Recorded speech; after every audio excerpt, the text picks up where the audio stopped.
Hello, everyone, and welcome to another episode of the Dungeon Forest podcast, where we are once again playing Pool of Radiance. It's an old AD&D campaign that we are working on translating into 5th edition, and might be releasing over the Dungeon Master's Guide once the module's done. We'll see how that works. That said, though, I'll go ahead and let everyone introduce themselves. Hey, welcome to episode 30, everybody. I am Card. I am playing Dimitri, the half-elf bard, aka the unluckiest bastard in this group. Points to his numerous social successes. But my initiative would beg to differ. Plus, if anyone saw the ending of last episode, oi. Are we sure these homebrew passive isn't in effect yet? Well, anyway, I'm the bard, but I seem to be getting shut down by my own party before I can do bard stuff. But enough about me. Pass me on to the next one alphabetically in our group listing. So take away, Darko. I'm Dark. I'm playing the heroic spirit Ike. Not that Ike. No, not that Ike. I'm sorry. This is not Fire Emblem. You can take that over there. I should note that the heroic spirit is a homebrew class, so it is. For all you Fate fans, yes, you can partially adapt any of your favorite heroic spirits into D&D if you're also into D&D. But that's neither here nor there. Sorry for interrupting. I'll go over here now. Bye. It's like holding up Excalibur. It's like, you want to keep going? Wait, I'm not allowed to have this. And there it goes. Anyway. Next. Is it Gunner or me? Gunner. I'm still going to get used to that. Everybody is Gunner. Once again, playing a Felinus, which is copyright safe Palico. The character is Vivi, using a homebrew race. A homebrew sub race of a homebrew race called the Kate Sit. That's basically a walking bad luck charm. And I'm the wizard of this party. That was Jace. Jason. Yes. I'm over here. I am Jace. I am playing Zune, the dragonkin. So, dragon people. Oh dear. Dragon people without a breath weapon. And I am playing a primordial weapon, another homebrew class that pretty much weaves the elements in mainly one element. Has some others just as sides, but weaves the 4 elements into their attacks. Next. Well, if you guys who are new haven't figured it out yet, we love homebrew classes and races. Yep. On this, I'm playing the half dragon in Zareen and her half the gold dragon Aurea. Zareen is a dragon bound, which means that if Zareen dies, Aurea dies, and if Aurea dies, Zareen dies.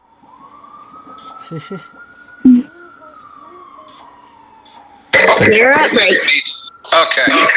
Hello. Hold on, I'm here getting back up. Hold on. Okay. Hello, I am Rake. I'll be playing as the Goliath Jazz right here. She is a fighter with a big freaking sword and is basically a reference to Jasper from Steven Universe. Also has a Still big waiting temper. for her to come back. At this point, Oh my gosh, with Reunited. Hey. At this point, spoiler alert, there's always the chance. And I am Wolfie. I am playing Mikiel, the Dragonbound, same class as Mist is playing. I have my gold dragon companion, or sorry. Thank you, Rake, for the pointing. And if you ever get confused on which dragon is which, just remember, Aura is essentially the Rainbow Dash of this group, whereas Osari is the Fluttershy. Pretty much. No one can see it, but I'm face palming. Right. And I'm Serene, the Dungeon Master, converter of the campaign, and so on. So when last we left off, you guys had to make a quick dash back to the civilized area of Newfoundland, because it was getting to be nighttime. You guys made it through the stockade wall just in time, managed to return to the council, attempted to inform Sasha of what was going on. Unfortunately, a certain dragonkin spilled the beans to more than just Sasha by spilling the beans to a certain junior council member. Have I mentioned I'm not the villain? And from there, things progressed. Night passed. Day came as you all awoke. And Dimitri he didn't completely bomb his first date. It could have got a lot better. Right. Bard with poor social skills. Bite me. I mean, I could have Osari do it. I'm sorry that the dice seem to hate me. But yeah, so day has come. The adventurers are getting up, moving around once again. You see shops beginning to open once more. The monsters seem to be just as active as they were the day before, as the beginning of the day is met with a small group of kobolds climbing to the top of the stockade wall and attempting to pelt people with their slings. Luckily, the elven guards are, extremely good with their bows and take them down with very little issue. Again, kobolds. Must be. Oh, yeah. It must be morning. So I think I can hear the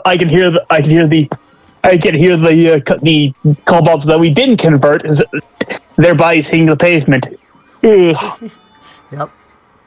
Too early in the morning for this shit. You just hear Zune flapping outside your window very loudly, tapping on it. Whose window? Mine or Ike's? Both. Oh, okay. At this point, I just open the window. Oh, and look out. What do you want?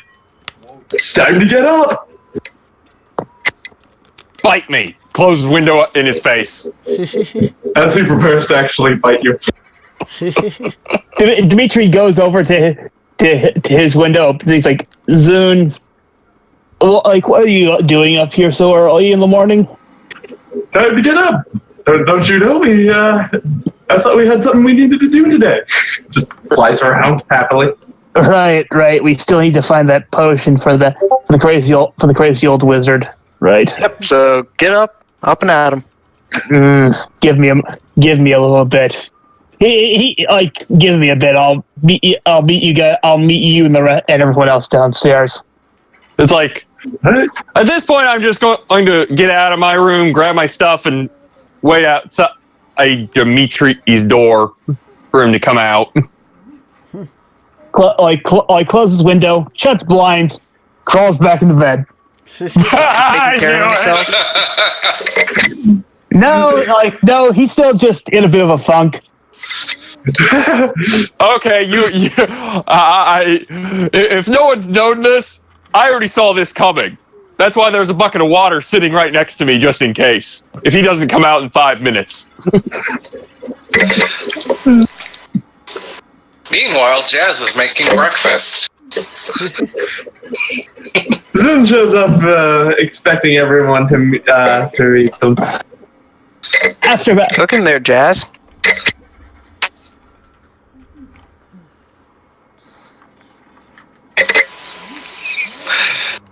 I don't know where I got them. They smell like dragons. Wait, what? Take it out. This should be fun. Didn't quite hear that, so. Best. Yeah, maybe it's too. Yeah, I didn't catch it. Missed, I think your echoes up.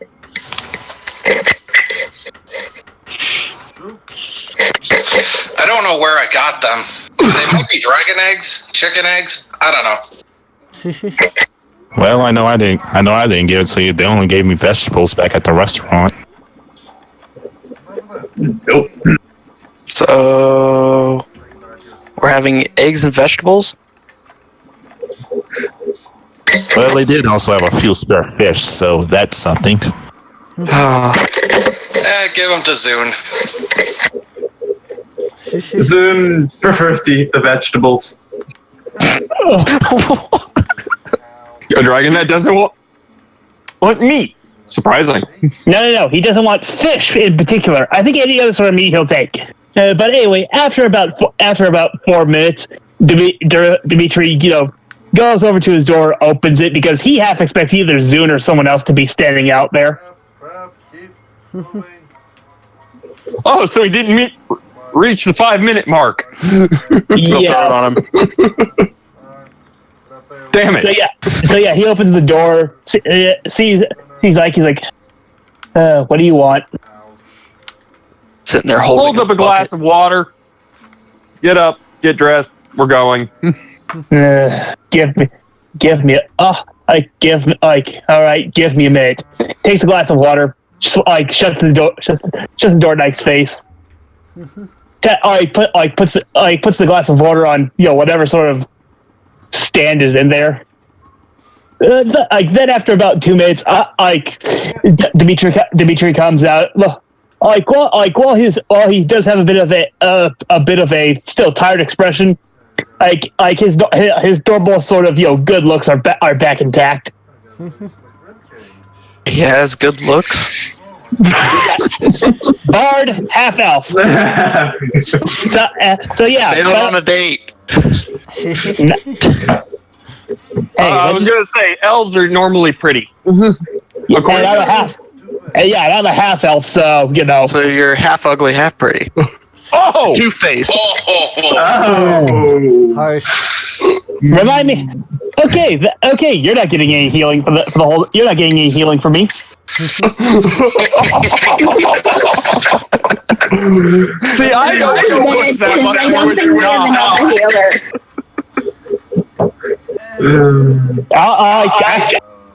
I remind you all. I'm the only healer you got, right? Echo. Really? It was like so perfect. Yeah, I know. It's like angry voice. But after that, Dimitri rejoins everyone. He's like, he looks at Jazz like, so you're fixing breakfast, huh? Yep. And doing an omelet, scrambled, side up. What? No, I'm just making eggs. Well, yeah. What kind of eggs? Kind you eat. The kind you eat. Uh, Oh my god.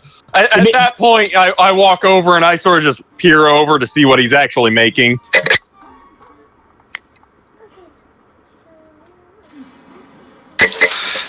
It's It's pretty much scrambled. It's like I turn back to him. It's like he's just making scrambled eggs. Well, can't go wrong with that. If you want to, I could probably lend a hand. I mean, he looks over to Zune. He probably needs more than one egg to get him through the day. You just see Zune munching on a carrot. Huh. I'm not questioning dragons. Probably a good idea. And What's up, Doc? Dimitri actually pulls out his sort of note scroll. He's like, Zune likes vegetables. Okay, this is going to be a stupid question, but I want to see how. But I have to test this. So, what kind of check would it be for what kind of check would it be for cooking? I'm guessing it'd be survival. Yeah. Okay. Crap, I actually... Survival in nature, probably. Crap, one of these days I need to actually download that PDF I found of cooking in D&D that was free. Okay, well, let's see if my bad luck holds, because time for Chef Dimitri to try and be a chef. This might hurt or might kill us. I don't know which yet. I believe that'd be a survival roll. Yeah. Yep. I played rolling. 14 survival roll. So yeah, You can cook. Indeed. yeah, Dimitri looks over. He's like, just move for one moment. He actually starts to take over for the eggs. He's like, he tastes. He's like, okay, I see what's wrong. So Great. It'd be great if Jazz rolled and got higher than yours. yeah, I also Give want it a shot. yeah, give it a shot. I almost want to see this. Because let's face it, the two of them have sort of had this on and off sort of rivalry with each other, because they have this sort of I don't really like you sort of impression for each other. Nope. 11. Wow. Close, but no cigar. So yeah, scrambled eggs for everyone. Yeah, like how I managed to mix in some spices and a little bit of chopped vegetables for people. And some fish. We also had fish. Yeah. You're welcome. Actually, no. The fish is going to be on the side, and they're going to be. It's going to be grilled. So Grilled fish. Not bad. grilled fish first thing in the morning with eggs and vegetables. Fun. Jazz would say, Orion's definitely gonna snatch one of the grilled fish. Yeah. Or sorry, we'll sneak over and take it. Grab my food and run. Yodelay.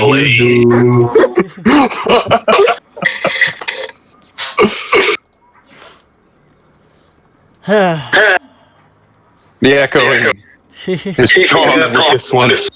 Yeah. This echo's pretty strong today. Does it have three acts? Maybe sitting at my desk isn't the best. Or maybe I just have it turned. Yeah, I checked your settings on Discord. Yeah. Well, I had my volume up because I was watching Psyche. Ah. That's fine. Try going into your volume mixer.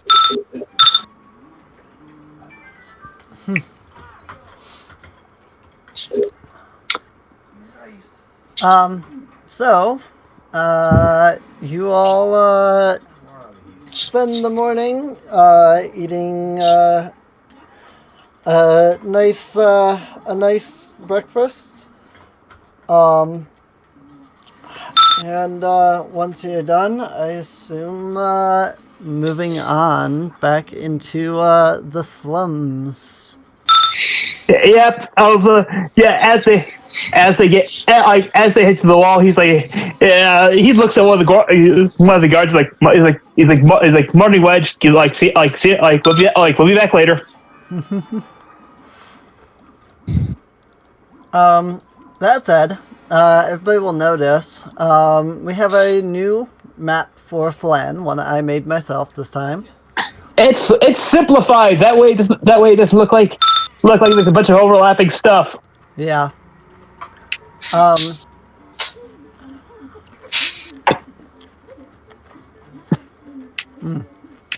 That said, I do have important buildings and things marked out on the map, like these couple of places, and things like that. But yeah, for the most part, it's really just simplified. Really? Rebuilt in the style of the first edition Flan, where there was no artisan district here, and laid out with the same the same separation and things that each of the other districts had. So they're all about the same size now. They're not weird sized like they were before. Anyway, time trying to find that elixir of life extension, and Dor maybe tried to forge a copy of it. I do have a question. Should we separate the large quantity of money that we've collected in our last session, or should we just leave that alone for the moment? I say we're just gonna leave it as a party fund. Yeah. We still have the party fund for now, so that way, if someone needs some extra money, then they can take it out of the party fund. But because that way it's a lot easier to track a group's fund instead of having to try and remember everyone's different monetary amounts. Right. True enough. I've played enough D&D to know that the best option for money is just to keep all of your money pooled together into one large fund, because then, if somebody needs to buy something that's 200 gold, and they would normally only have 25, then, you have the money because you have, money. Party fund. You have money from everybody, the whole party. Pooled fund, as it could be called. I'd say we probably won't have to worry about the money too much. Yeah. Don't be stinking rich, anyone? Considering that it's either going to be in Dimitri or Zarine's hands, yeah. Yeah. I was meaning by the amount. Well, no, I knew what you meant by the amount, but I was also making sure context for people that pretty much it's going to be either in Dimitri or Zarine's hands. Right. I'm going to ask this because I'm actually kind of curious. Does Dimitri actually know how to use any weapons? Not the blood splatter.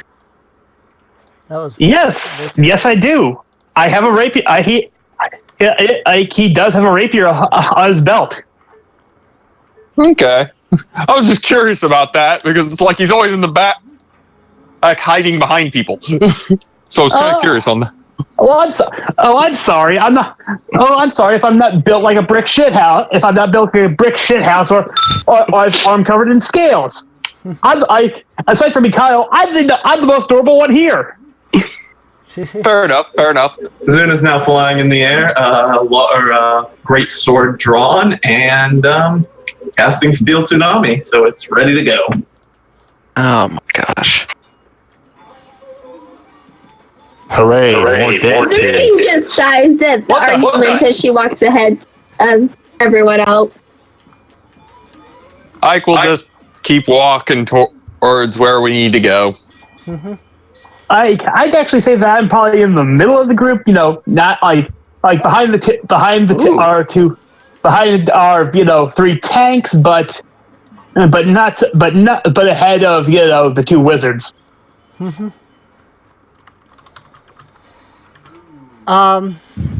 That said, as you are, you happen upon a fairly gruesome sight. A small band of adventurers is fleeing, and you unfortunately watch as a couple of orcs that are chasing them down cut them down. As the poor adventurers collapse to the ground, the orcs happen to take note of all of you after that. Dimitri. Well. Dimitri, upon seeing the orcs, Dimitri is like looks up to Zune. He's like, Zune, prepare the drop. He gets his longsword and begins soaring upward to be at 30 feet, I guess. Actually, it would be Zin's turn, wouldn't it? It is Zin's turn, yep. So Zin is going to go ahead and move up to 30 feet. And let's see here. How far away are the orcs again? 60 feet. 60 feet from you. Yeah. So probably going to go up to 30 feet. Huh? I know you're 30 feet from him. Yeah. I think up 30 feet, not forward 30 feet. Oh. Here you go. Yeah.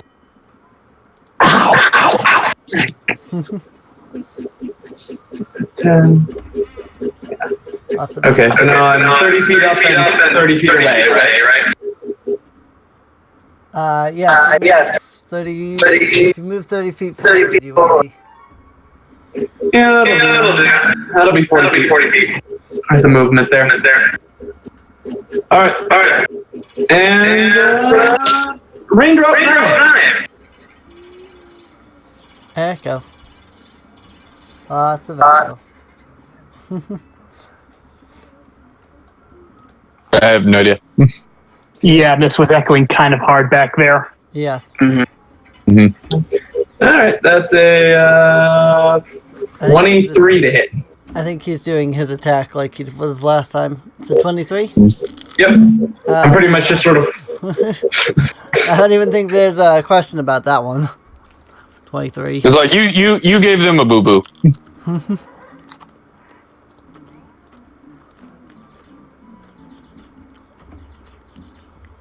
And that'll be 6 damage, slowed by 5 feet.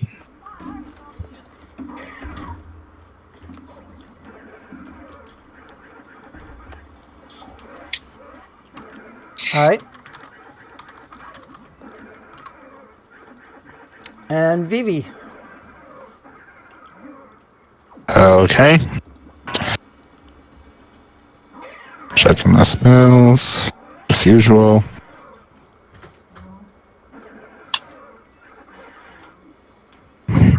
Alright, let's see. That's what the one's being. Gonna do both closer. Gotta go mumbling again. Check a distance. It's about the same one. Yeah. Can't be up certain far. I'm back here. That's fine. Well, first of all, I'm gonna spend part of it to move up forward. Okay. Right.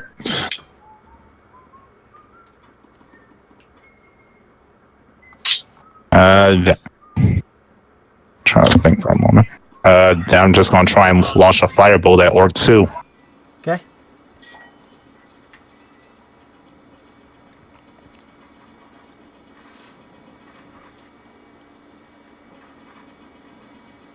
Let's see, check my modifier. Let's see, +2, that's a +7.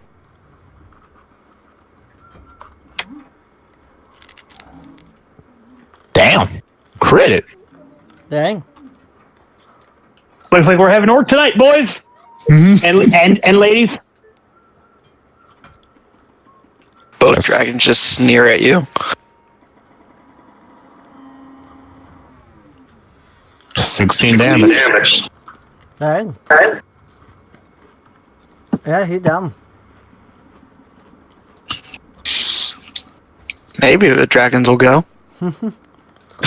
Well, I mean, Oria's still gonna get a chance to go, because, Yep. Vivi can only attack one character.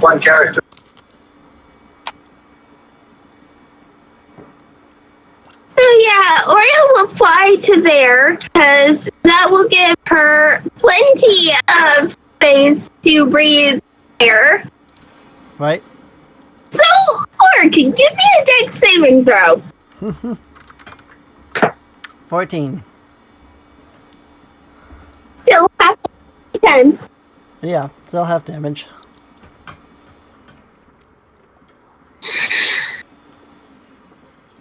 Funny,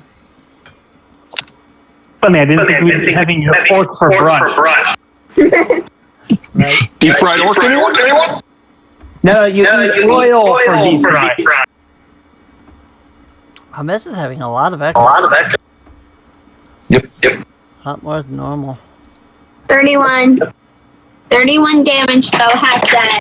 So, 15? Yeah. Yeah. And again, I'm not on my bed, so I am not surrounded by fabric as I usually am. Yeah. Alright, orcs are down. So that gives you guys another 40 experience. I believe we're up to 280, are we not? Yes. Yep. That was one reason I said that you guys might want to prepare level 2 characters, because unless you guys are gonna stay at level 1 and not go back and train. Oh, what kind of aids do you think we are? Yeah. Yeah, no. Although I will say this after Oria, however you pronounce her name, because I'm terrible with remembering her name at least. Dimitri's gonna play something on his mandolin, which might be familiar to most people. He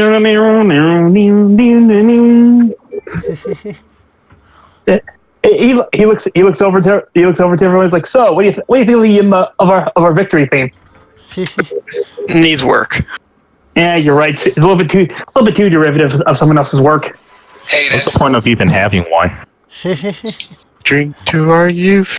He looks over to Vivi. It's like simple. Like if there are other means around, like during that, we'll either dissuade them from getting closer, or they'll draw attention. We can slaughter them too.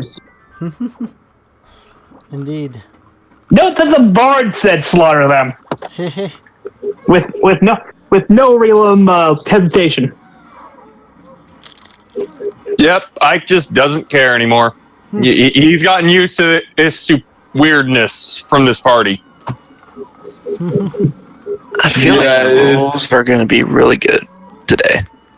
Okay, so after we scoop up the money that we got from them, we have 97. We now have 97 gold, 56 silver, and the electrum and the gold are still the same, but still. Right.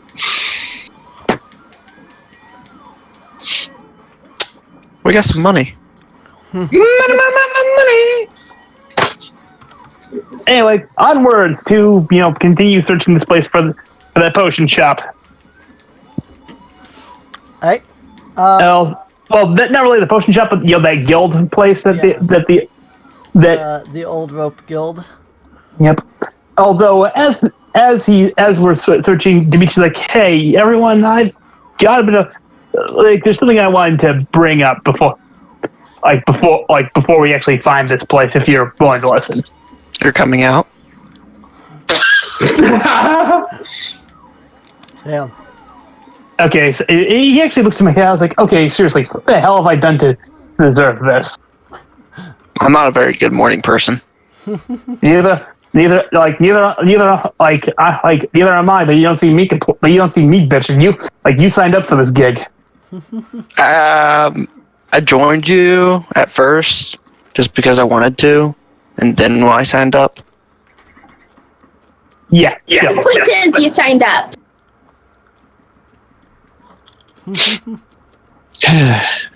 Regardless, Michael just turned to him and say, "Spit it out if you have something to say." Yeah, look, I'm not so sure whether we should be giving, that deranged mage this potion. So if anyone here is good at, duplicating anything to make something look like something, but it's actually a fake, we might be needing those skills pretty soon. You mean like alchemy or science or something? Science. These like science what? Science. Ignore that last comment. But I have a little bit of training in medicine. I can see what I can do about it. yeah, it doesn't need to be a perfect replica. It just needs to look similar. That way, we can still do the job, but we won't be handing over something potentially dangerous to somebody. But I want everyone else's opinion because that's what I had planned.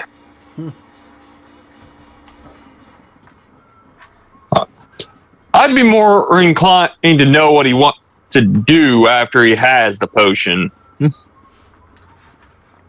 Well, I mean, you do know that it's a potion of longevity, so he is looking to make himself younger. According to what Erilyn said last session, she was saying that Olo feels like a lot of the reason that their group died was because in his old age he was slow. He may have been a good mage, but if he's not fast enough to cast his spells before his allies get taken down, I mean... Oh, trust me, I know that feeling. Right. So it's almost like you know his pain. Mm-hmm. But yeah, but at the same time, because of the delirious state he was in, it'd probably be better off if he didn't try to extend his life, because let's face it, you start heading down this sort of road, it leads down to one of two paths. Either A, you're continuously looking for something to recreate or substitute the potion, or... And Dimitri actually pauses when before going into the second option, sort of looking down, almost like he doesn't want to say it, because it's that sort of it's that sort of Right. to him. Jazz will add, we could easily just kill him. Be done with it. Out of character, that would give us dark side points. I'm trying to be light side over here. Erilyn would definitely attest to that. Again, he may be crazy, but she would say something like, Olo may have lost his mind, but I do not feel he would deserve death over such a thing. All right, at this point, Ike would turn around to everyone and say, "How about we find the stupid potion first, then we decide what to do after?" Yeah, I just wanted to bring this up now before, instead of us getting into a heated argument then. Right. So yeah, Dimitri says that, and he's like, "No, but let's keep looking. See anything up there soon?" So we can discuss it over a cup of tea. I don't know. Does it do anything? Roll perception. Yep. Oh no, I don't want to roll a d8 for my perception. Hang on.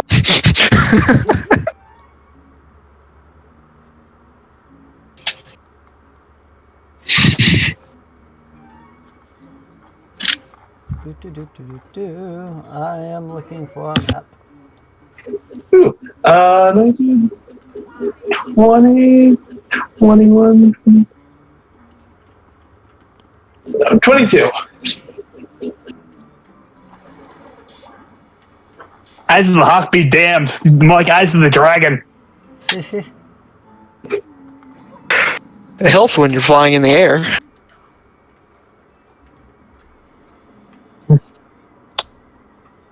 This is the Breath of the Wild joke in here somewhere. Indeed.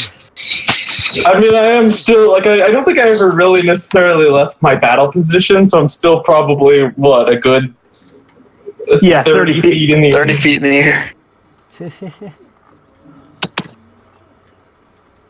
Still flying on up there. Okay, where did I put... Sorry, I made a thing. And... Can you go figure out what the dogs are barking at, please? I made a thing, and now I can't figure out where that thing went.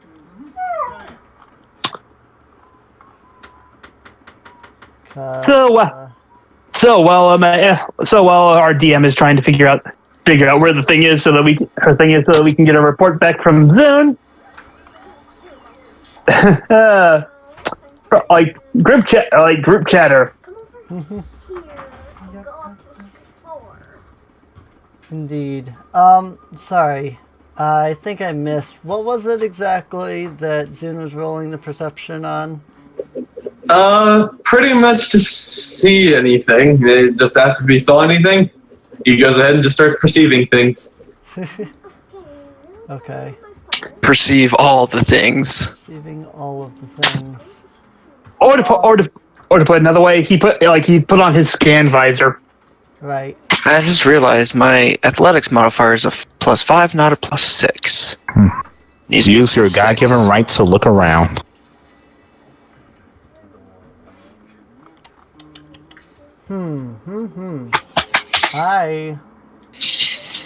Yeah, unless something immediately caught his attention that he's like, oh, I should have a closer look at that, he's mainly looking around. Yeah.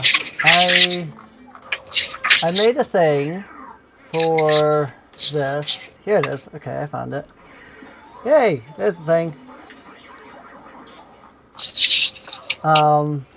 Is that right? It does not line up to grid. That's what is the grid on this map? It's probably 40, isn't it? Yep. It's 40. Whoa, okay. Sorry. I just realized that the grid is wrong. I'm readjusting the grid, so everybody's tokens are gonna end up funky. I just now noticed something about the grid. What? Wait, cause if we're in the the dark green area, that's the residential area that we're from, right? Yeah, more or less. And the brown area is the slums. Right. Yeah. So anyone in the residential area, if they want to access the rest of the city, they have to pass through the slums. Oh, that's why we're clearing you out from all the mooks. Yeah. Remember that what you're seeing is a city in ruins. This green area is called Newfoundland because of the fact that this area wasn't part of the original Flan. It was built by the council and things. This city is a city of monsters. The people that live here in the green area are people that have come into Flan recently, trying to help retake the city and stuff. So, okay. Pretty much think of it this way: the civilized area is here to clean up clean up this place, and unfortunately, the one place they decided to clean up is essentially the fantasy equivalent of New Jersey.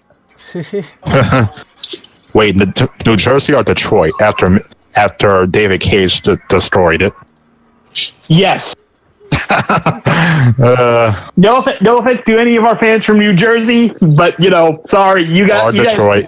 Yeah, but sorry, you guys But latest game topic, and let's face it, you guys kind of are the armpit of the country. Yeah.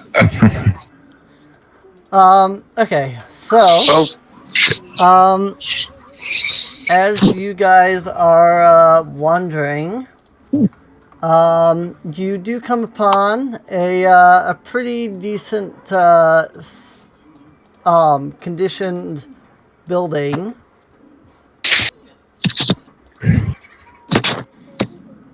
Okay, I was just making sure that was 20 feet. So you come upon a building that's in fairly decent condition.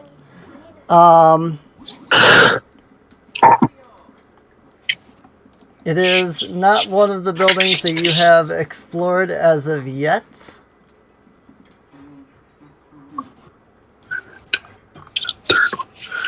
Okie dokie. That makes sense. So. Impulse die to see if Jazz will break the door down. Please just break it down. I can give you a hand if you want.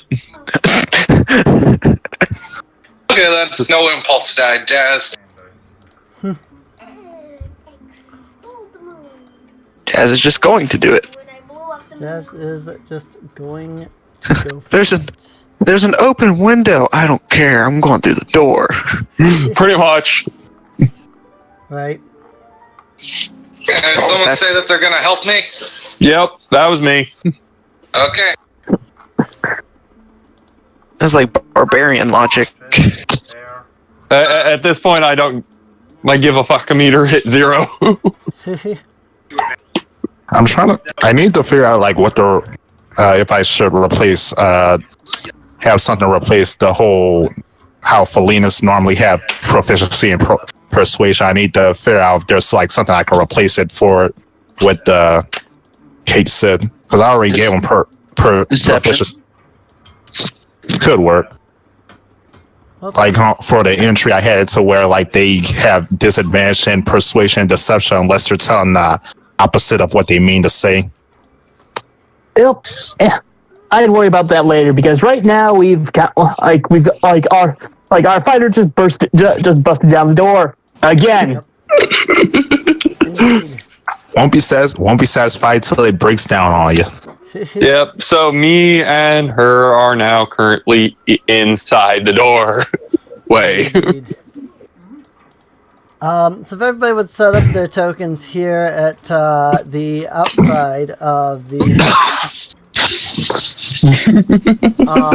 while you're doing that, so, Can I just say Vivi is cautiously watching behind them in case they get ambushed? Like it always seems to end up in this city. Well, so Jazz goes in and busts the door down. What you see inside are a set of 3 goblins. 2 of the goblins are your standard leather armor wielding, scimitar holding goblins. Your mooks.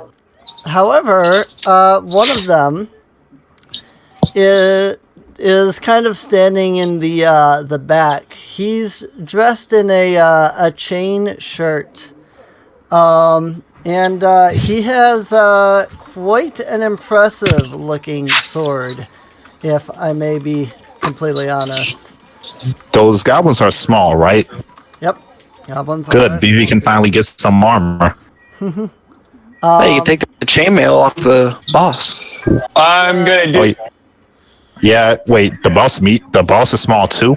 Yeah, Yeah, goblins are small, man. yeah. Ah, Yeah, I was gonna say goblins are always small. I'm gonna do a history check to see if I can figure out anything about the goblin boss. Now you're doing a history check after you bust down the door. Yes, I am. when those walls like the 23. Kool-Aid man. Oh yeah. Well, what you do know, that there are, stronger goblins out there. This particular goblin.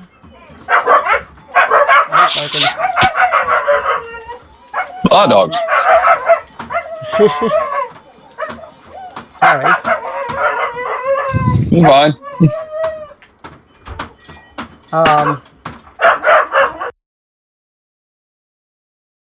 Hi.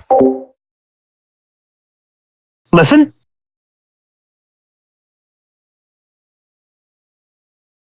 Okay.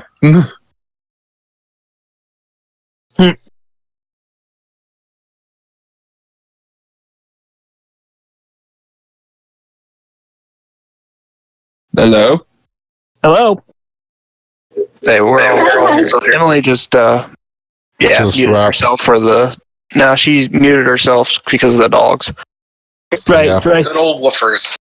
So until the meantime, yeah. Back to Beach is like, they probably shouldn't have busted in there. We'll probably be fine. Yeah,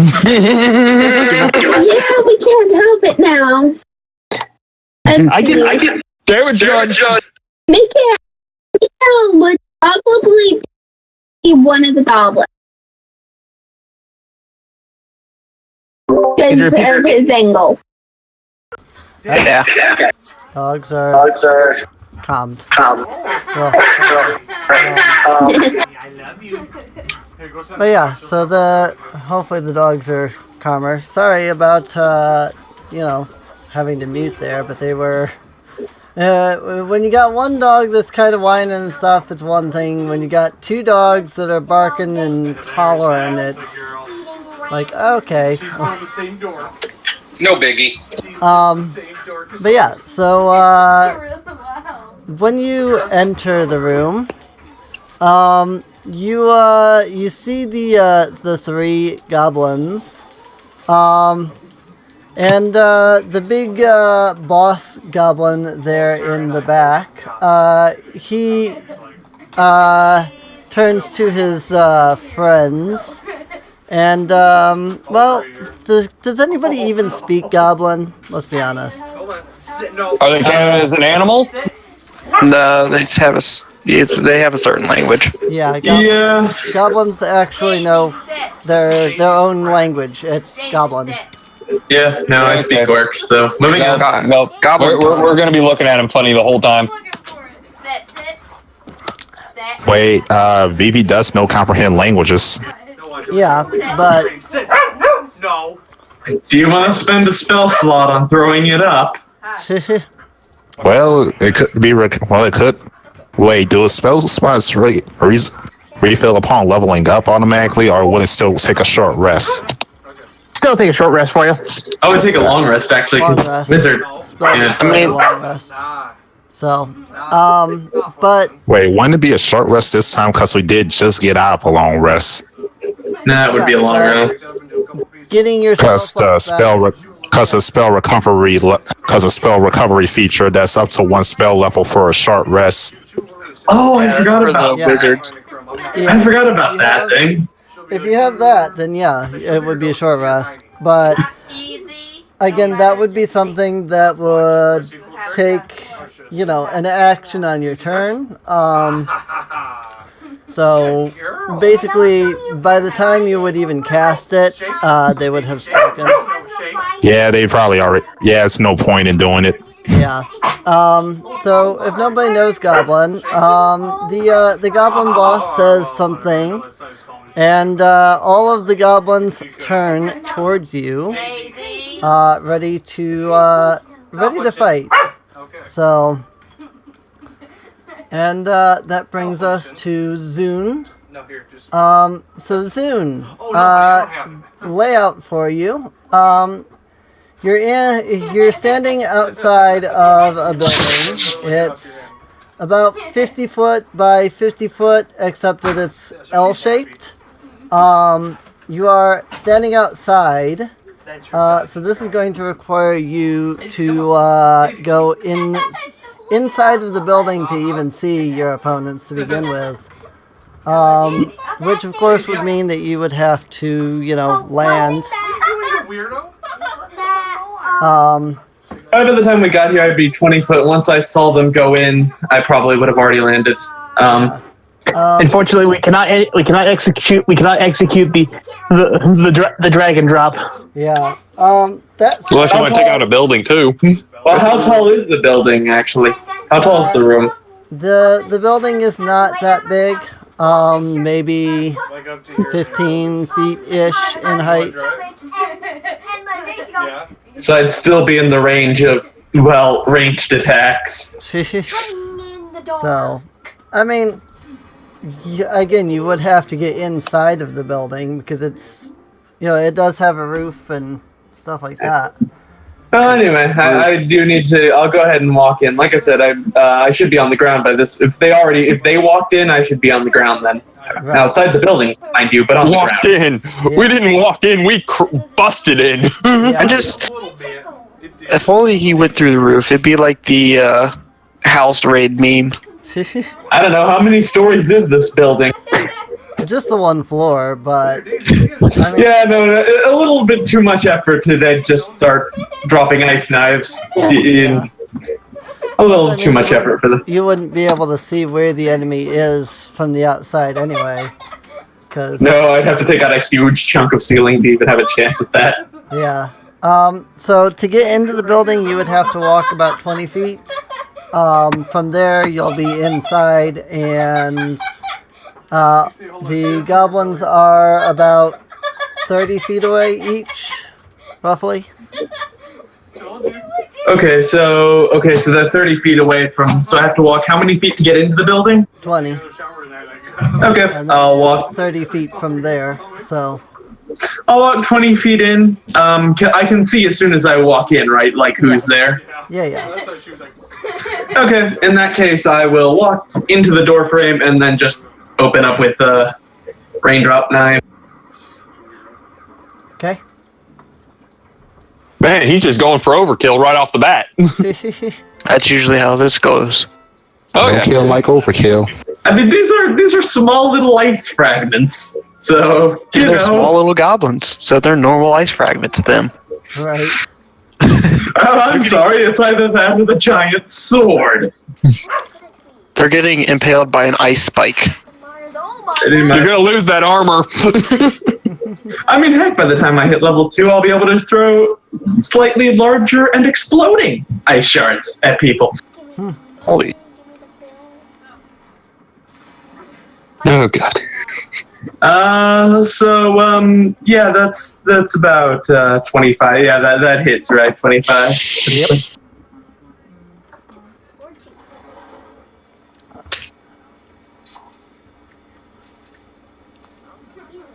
Only 3 damage though. Wow. Alright. That has actually been the lowest damage you've ever done. Yep. Yeah, just slightly cuts them. It's like a Well, paper actually, cut, but yeah. with ice. It's cold damage, I guess, technically. So Right. slightly freezes them. I mean, it Not does only- slow by 5 feet, so. Yeah, there's that. Not only did you cut him, but you also clotted his blood instantly. That brings us to Vivi. Well, gonna have to move forward first. I'm gonna have to move so I can actually see him first. Yep. Get on the measurement tool. We're gonna have to move past everyone.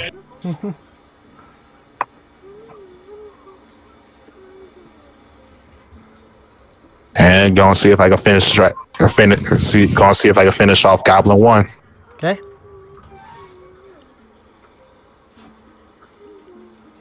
What the hell, Orange Jesus?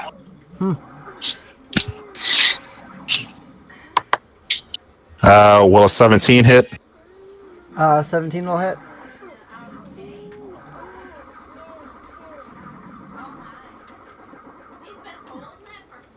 Seven damage. 7 damage. Alright, that goblin is down. Goblin down! Goblin down! Wow. When that goblin goes down, you hear the goblin boss kind of curse at you. And VB Screw politely. you too. Brings us to our duo of dragons, starting with Oria. And let's go ahead and Well, here comes the firecracker. Yeah.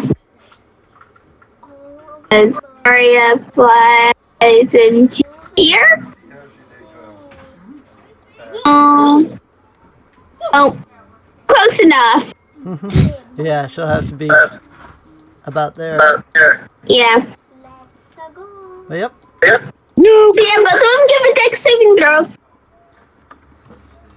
Okay. You know Goblin 2 is gonna die. Oh boy. So we've got a natural crit 22 and a 17. Bo's gonna go ahead and save on that. They're still gonna take half damage. Which, that's pretty high. Maybe half damage.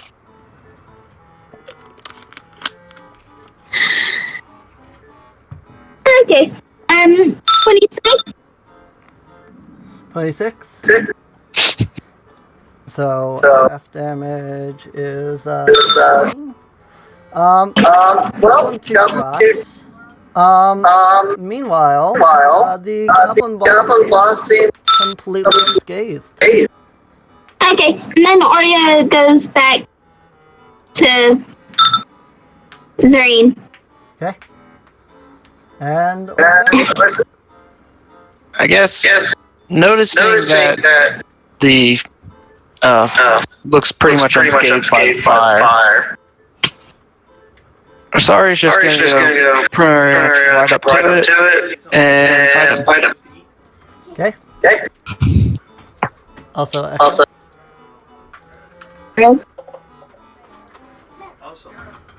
burgers, they're on the counter out there. You want bread, stuff like that, set them up and do that before you bring them out here. 22. 22. Yeah, that's still gonna be a hit. Alright.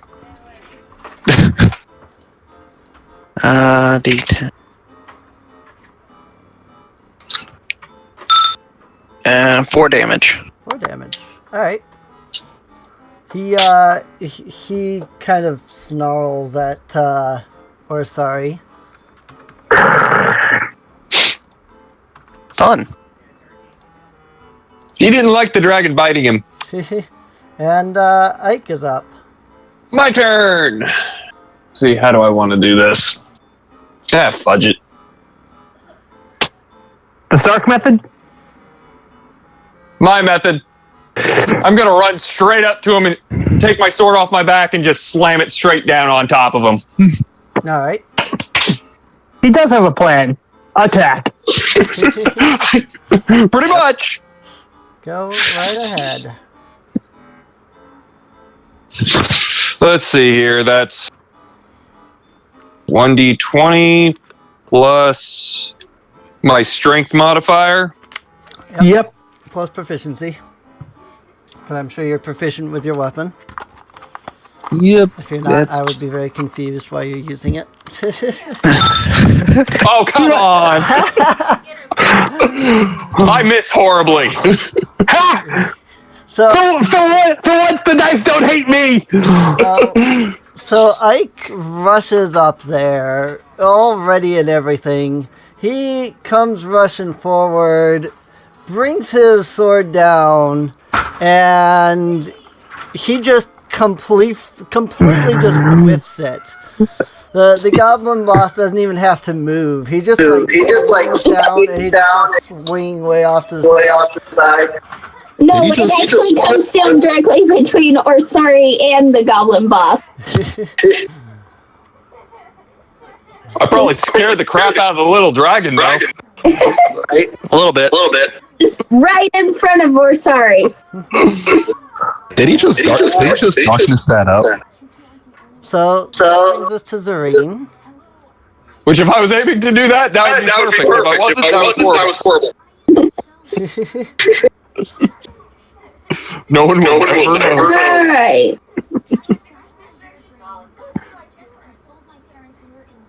Whoops.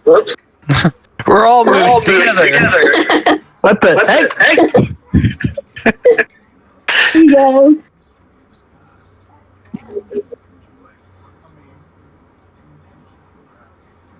I guess she pretty much has to go there. Okay. For once, Zareen herself actually gets to do something. Right.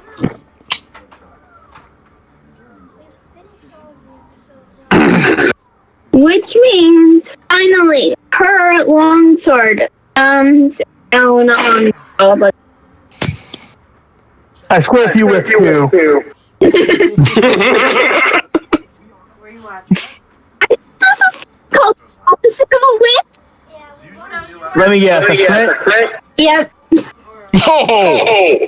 Alright. Of course. Yeah. One player whips, the other one crits.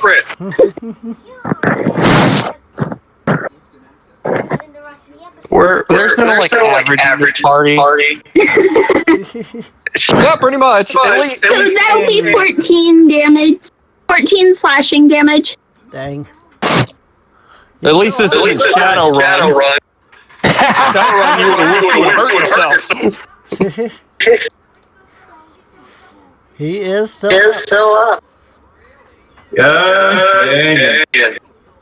And, I believe that brings us to Mikio. Yeah. Can't get close enough to use my katanas, but I'll just go there and use a short bow. Okay. You should be able to be in Orsari's space. That's 35.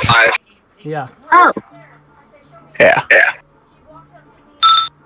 That's a 17 to hit. That's a miss. Damn. Alright.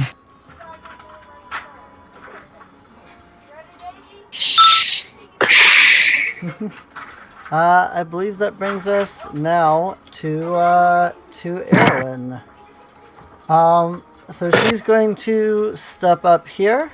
I actually have to get to go to her sheet real fast.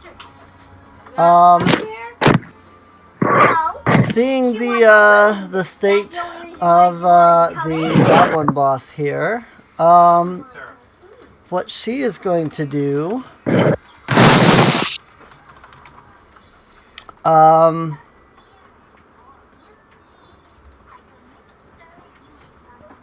Oh, okay, that doesn't benefit other people, that's just her. She is going to go ahead and drop a quick firebolt, which is going to miss, unfortunately. 15 is not enough. Can anyone aim in this party? Apparently not. I mean, I got a 17 and missed. Yeah. Why should I have a distinct feeling you're weird. Zareen landed a crit, so... So Erilyn's gonna stand right here. And now the goblin boss actually gets to make his turn. So that said, he has a very, very pretty scimitar here, which he's going to be swinging that's probably going to miss, because that's a And 9. missing. Because I'm pretty sure Zareen has more than 9 AC, because most people do. Yep.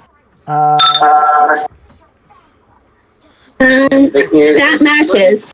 Alright. Go ahead.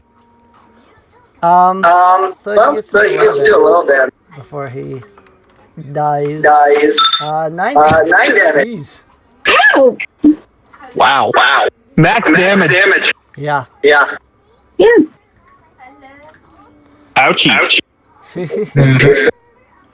Zareen just kind of gasps at that. At Blue.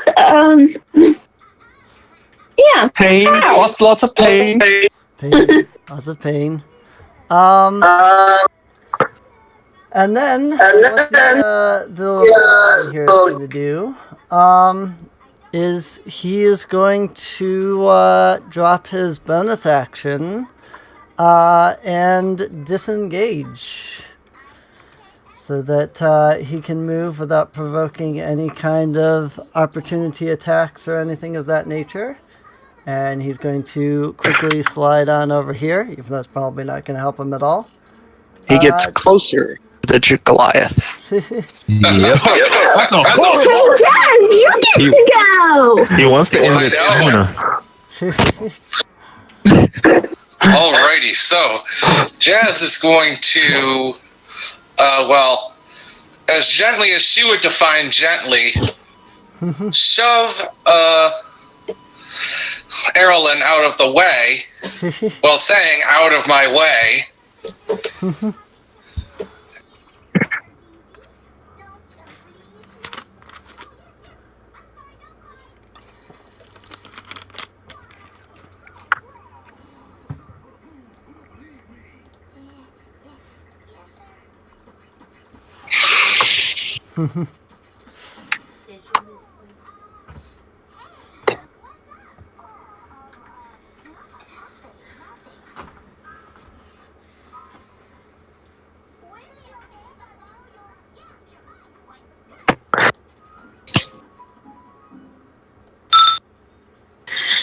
$24. Yep.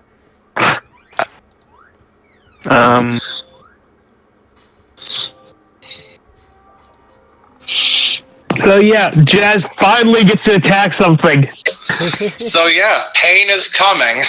Right. Oh shit.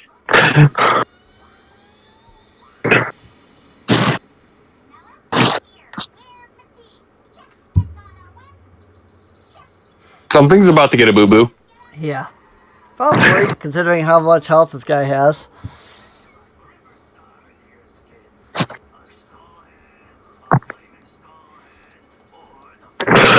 I could be a real dick soon if I wanted to.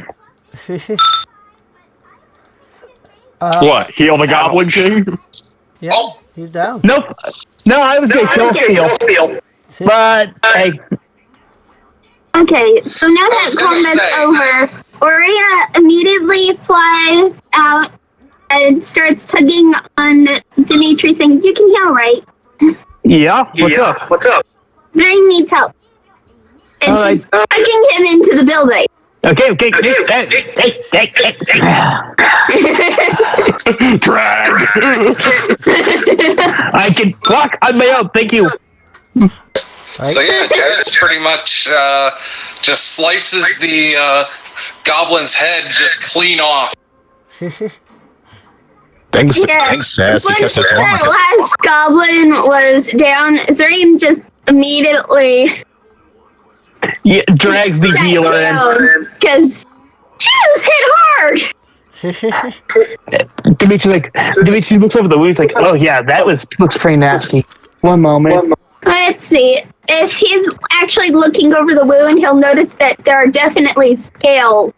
She has scales instead of skin.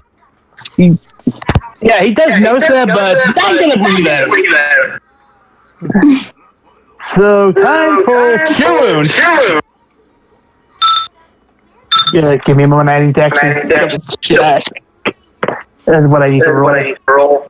In the meantime, Vivi kind of just Sorry, still getting used to the echo. Alright. That's a lot of echo. Vivi kind I'll of just fix my bed for next week. Yeah. Vivi kind of just strips the armor off the goblin cap. She just strips the chainmail off the goblin captain. Okay. Well, then she also steals the letter, and then she also steals a set of letter just in case. Yep. Yeah. Well, it's a chain shirt. It's not chain mail. Then it's then just a letter then. Wait, is chain shirt a type of armor or no? Yeah. Yes. Yeah. Yeah. Yeah. It's I think it's a medium armor. So, Well, I'll make sure to also get the letter just to have a light option. yeah. Max seals. Dimitri's like, okay, just give me a moment. That to be honest, this is the first time I've actually used this spell out without someone guiding me. So give me a moment. He strums on his mandolin before his hands start to glow. He presses up against the wound. He's like, all right. He's like, he just like the magic seal it up and revitalize her.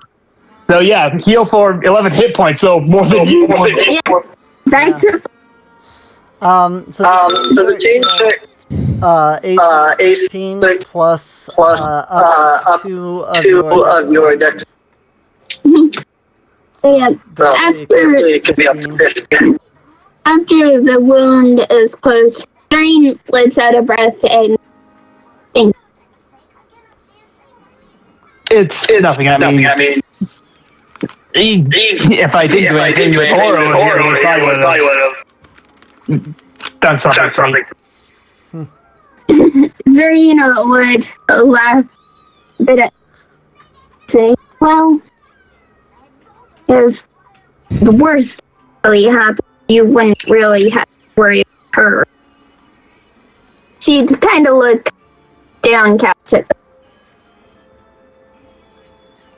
What do you mean? well, it's just a fact of life for Dragonbait. If either partner dies, the other. I see. So for both you and Mika, I need to make sure that I take care of both you and your dragon. Zareen would nod at them. Wait a minute. He actually looks around the group. Miss, could you mute real quick? Okay, doesn't seem to be echo, but he's gonna look to everyone else like, can anyone else here actually use magic? I can't use it to heal yet. Zune also just sort of nods and says, I heard that water can recover some damage, but alas, the best I can do is this, and you just sort of see him shoot off a small light shard in the middle of nowhere. Dimitri's like, so quite literally, I am the only thing that's going to be keeping us alive. Oh boy. I mean, all I could do is just shield somebody. I mean, if we kill someone, Not just yet, Dimitri. Okay. Zareen would chuckle after. Yeah, that echo with people also speaking at the same time makes it really hard to hear anything.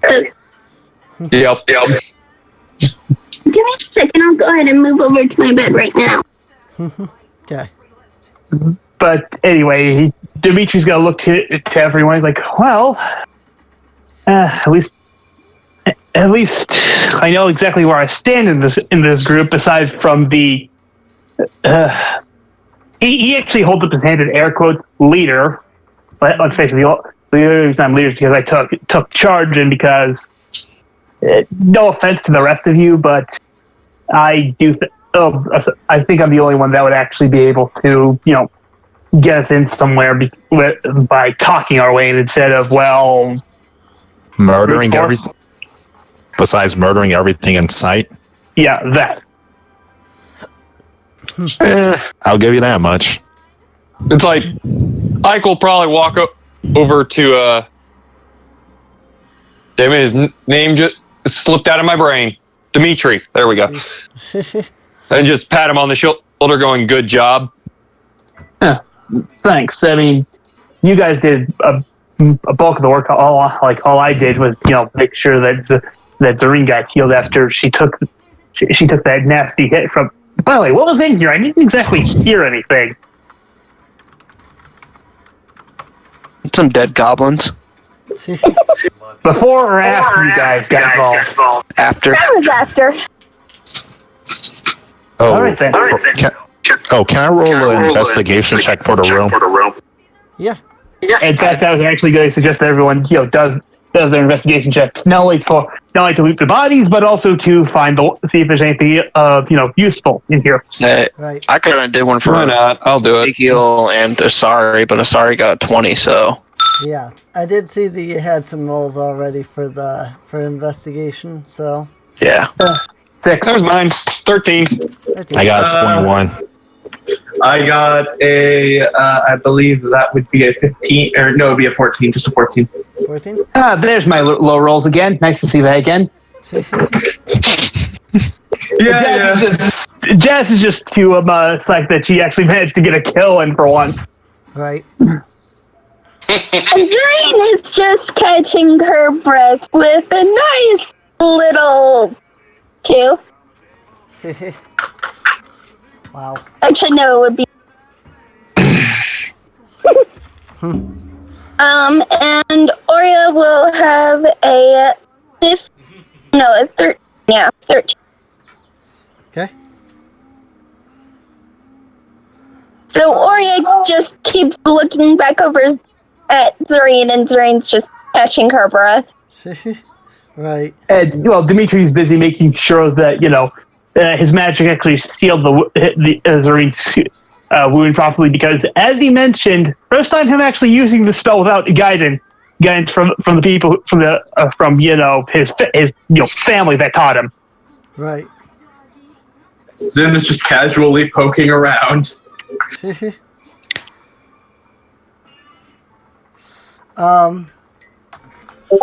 So on that note, for searching around,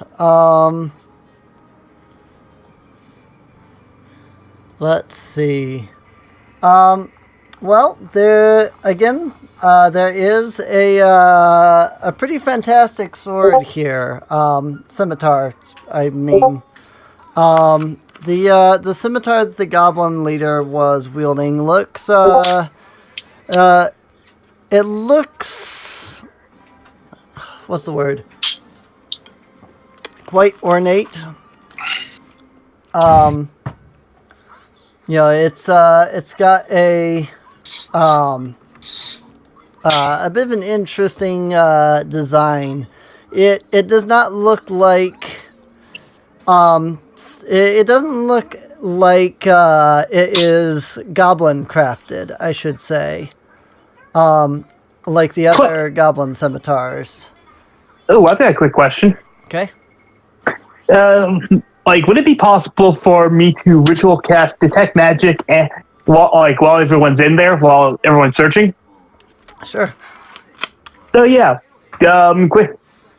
while everyone's searching, Dimitri's like, "Oh wait, yeah, I know this one thing. Give me a moment." And he takes out a couple of things from his bag to help him actually ritual cast detect magic. So in the meantime, he sort of is strumming on his mandolin to not only to help the mood, but also channel his magic.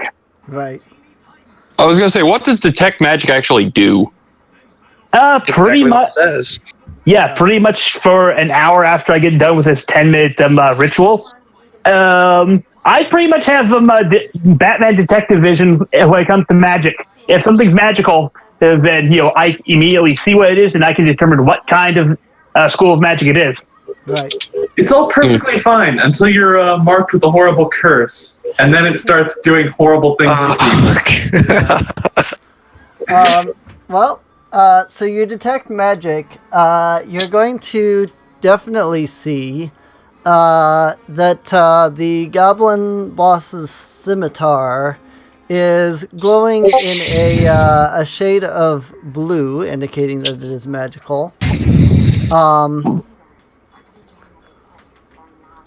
Dimitri's actually going to point that out to somebody. He's like, "Hey, if anyone wants to bring that scimitar over to me, like I've got another spell that I can cast to sort of determine what that sword is. Because yes, I also took identify. Cool. Sure, I'll take it over. I'll grab it and take it over to him. Good. I didn't have to take it this time. Wait, do you have a pearl to cast Identify with? I can ritual cast it. Still, the pearl. Yeah, the material component's what I'm worried about. Dude, for a ritual, like I just need to take 10 minutes, and Oh, does it still not? Oh, I thought it usually required the monetary cast. I thought only. Okay. Well, plus, as long as unless it actually, specifies the price. Oh, wait, it does. 100 GP pearl. Yep. I think it does. How much is the pearl? 100 GP, 100 gold. GP. Oh wow, we were close. Yeah. Pearl worth at least 100 gold and an owl feather. Yeah. That, Erilyn will note the necklace around her neck and say, if you bring the scimitar to me, I can identify it for you. Mikio grabs it and takes it right over. Yeah, so without hesitation. Erilyn's necklace has a pearl on it that is worth that much. So yeah, Dimitri actually would have actually had the owl feather in the same hand as the as the scimitar. He's like, okay, now I just need a crap. I don't have a pearl on me. Right. And that's when Mikhail would have snatched from his hand. He's like, he would actually at that point Dimitri's like, hey, Mikhail. What? Oh, you might not doing that. You might not doing that because yes, I understand that. That Erilyn, she just said that she could identify it. However, I would have brought it over of my own accord. You didn't need to go and do that. Sorry, I thought you wanted to put your components away. He actually holds up the feather. He's like, you're still gonna need this. So here, he actually places the feather on top of the sword. It's like, Erilyn, do as you may. I feel he did make sure. I'm still gonna make sure that my magic didn't have any sort of side effects on Zareen. Mm-hmm.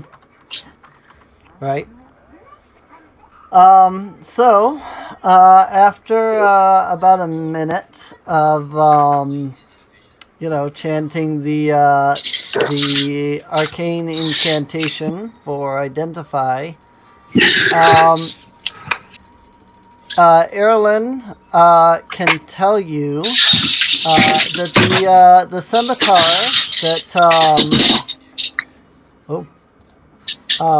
scimitar that the goblin boss had is a +1 scimitar. Ooh. And our first magic weapon of the campaign. It's a magical scimitar. Now, who does it go to? Because there are several people who could use it. Yep. Mikio's fine with his katana. Erilyn will hand it back out to Gil, since he was the one that handed it to her. So, from there, it's up to Gil what he does. Is it a simple weapon? It's a Yes, finesse weapon.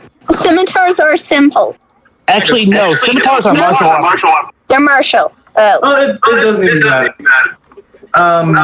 They're one-handed, so... Yep, martial, 1d6 slashing, finesse, light weapon. Yeah. Usually people who are proficient with short swords are proficient with scimitars. Well, anyway. We are actually... This is The like dragon considered dog. someone officer thing. Jace, could you repeat that? The echo. I can actually use it. Wait, did you say repeat that? Is that what you said, Card? Yeah. Yes. Yeah. Okay. Zun, if offered to him, Zun would have taken it. Depends. I don't know. Has anyone found a home for? Is there anybody that wants to claim it? Dimitri looks over. He's like, looks over the scimitar, then looks to his rapier. He's like, the rest of you can argue over it. I still have this. He actually shows everyone the rapier that he has that's still actually in its sheath. And cue comments from everybody about, wow, you actually have a weapon. Right. I have a feeling that Zareen would have noticed it a while ago, but I mean, pretty much Zun just sort of looks over his gear. He does have most of his weapons out. Like, pretty much the only weapons that he has are his great sword and what appears to be a club and a shield strapped to his pack, along with the armor, of course. It's like the only thing I got is a long bow, some arrows, and his long sword on his back. But was this actually the place with the potion? no. Nope. So basically, everyone who could take scimitar has a longsword instead. Well, I have a great sword, so... So does Jazz, but she has plenty of weapons already. Yeah. You know what? Ike will walk over since no one flipping wants the damn thing, and I'll just take it. I mean, Zim would have probably popped out at some point and said, if no one wants it, I probably could actually use it. Well, I So say at we give that it to point, Zoom I'll just take it and toss it to you, since it has a sheath. Yeah, I can't use it myself, really. Zun takes it and swaps out his great sword, and Zun takes it and is like, this might come in handy later, and puts it away. Okay. I actually did have a sheath. I presume so, since it came off the Goblin King. No, they don't. Boss. Goblins don't generally carry the sheaths or anything. No. Give me a moment. Actually, Keep them bound at their side. Scimitar I shape just handed usually it to him. didn't have I don't any. care. So. I mean, Zun would go ahead and, like, pretty much everything is sort of, like, using the, it's sort of all fashioned to his back, sort of tied down to his backpack. So he'll probably tie it to the opposite side of his club. So now he's got scimitar, club, and shield, armor, and his greatsword. And I say that's probably an upgrade from that club. Yeah.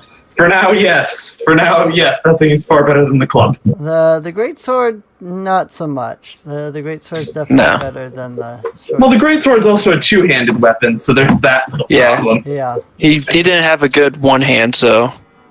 That said, so that encounter is 60 experience, which puts you all at 300. 340.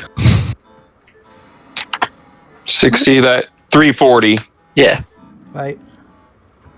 And 300 is what you needed to level up. Which comes the question, the statement that I posed earlier, the idea of, are your characters, because, you as a player know that you are able to level up, but your character is your character going to stop everything and turn around and go to a training hall now just because they feel like, hey, I could be a little bit stronger? Or, well, no. Mikio definitely. I mean, Ike probably would too. Yeah. But I mean, we also have a job we need to finish. Yeah, but we can easily finish the job after we get trained. Actually, it'd probably be simpler if we, found this place, go finished up this quest line, then then went to training, because training actually takes a couple of days. Yeah, it takes one full day. So it'd be smart to actually just finish what we're doing now, then go to train. Yep. Yeah, at least go take care of getting that guy his potion. Or And in the unlikely event that we're able to, and the very unlikely event that we're able to bank enough EXP to level up again. And I mean very unlikely. Oh yeah. I was gonna say, how much would it cost to go up to level 3? 900. So you gotta get 540 more experience. Yeah, 560 more experience. The grind.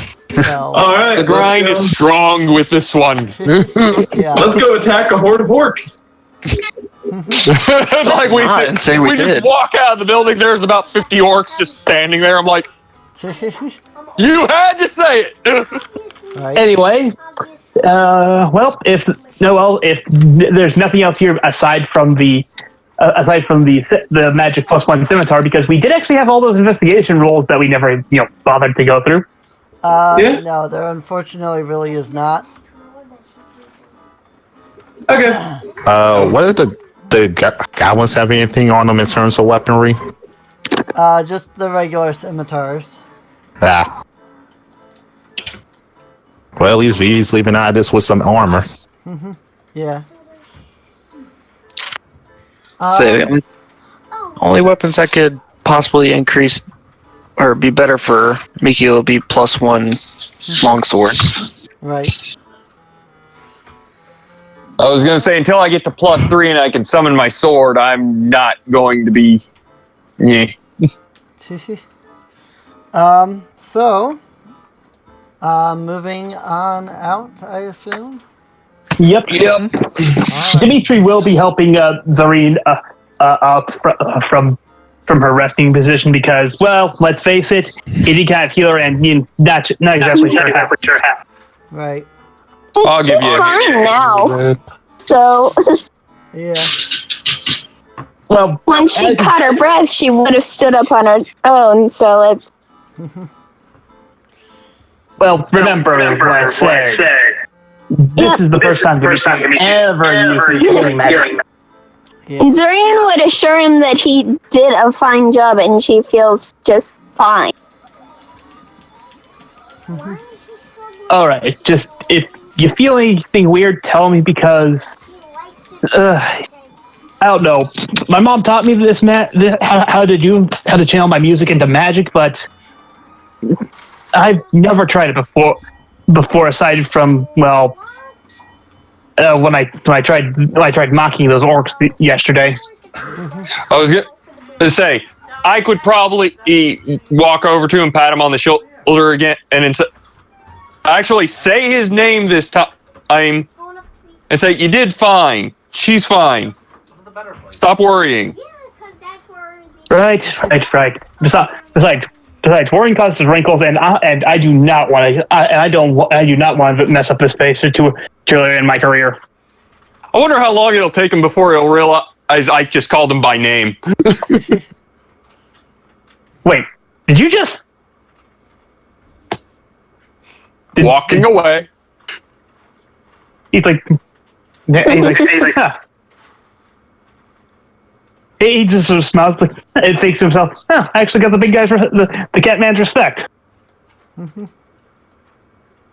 In a far distant land, you just hear praises.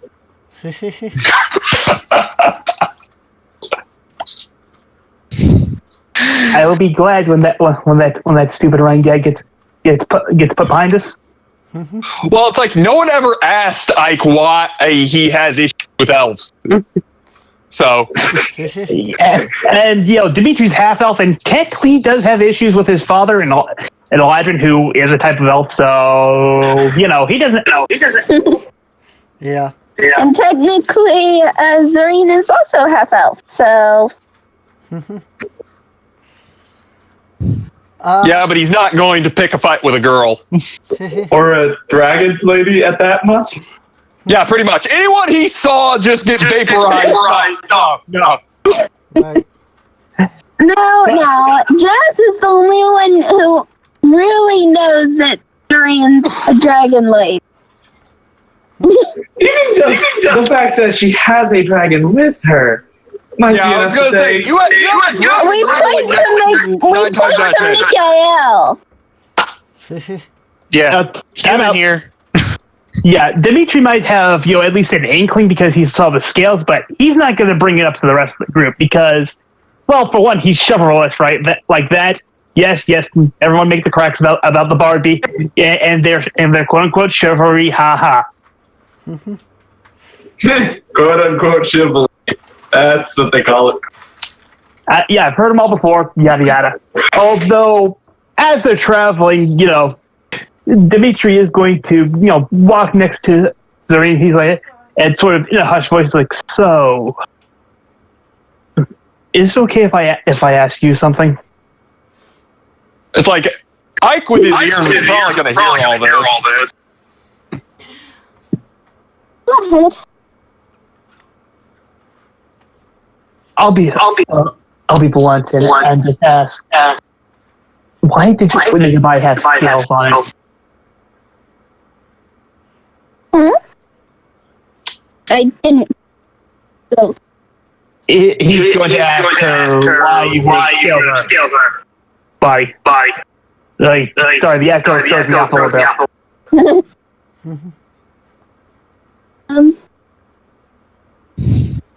And say yes, I have. Dimitri's gonna look over and ask, so, are you a dragonborn? But doesn't matter. You can tell me when you're ready. Ike will probably just smile at this silliness. Well, as I said when we started, Aurea is my sister. And that's why I assumed you were a dragonborn when you said that, but Dragonborns are so far removed through dragons at this. So you're like what? Half dragon? Well, yes. Huh. What's the other half? Didn't I tell you that when we first? I'm sorry, could you repeat that? Didn't I tell you that when we first met? Dimitri sort of chuckles like, sorry, I was kind of busy flirting with the receptionist at the time, but I Elf. Right. So My like me. father was a high elf. Do you have a better relationship with him than I do with my father? Well, he died before I was old enough to know him.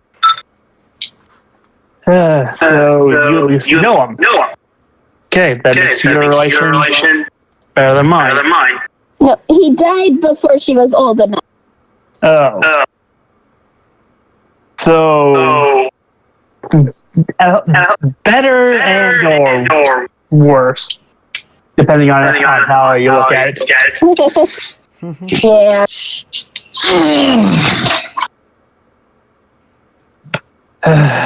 Indeed. Dimitri's like, okay, look, I haven't really shared this with everyone else, but my father was a ladrin, a fey elf, essentially. And the reason why I'm here is because I'm a bastard, alright? Ike would probably chuckle at that. And my mother when he found out she was pregnant, so...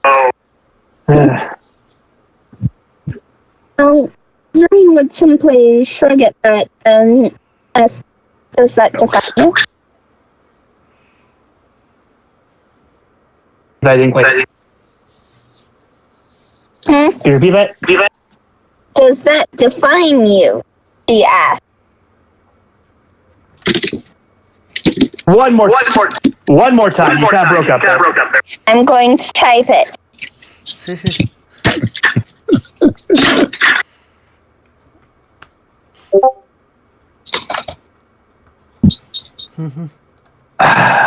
I'm not sure. I mean,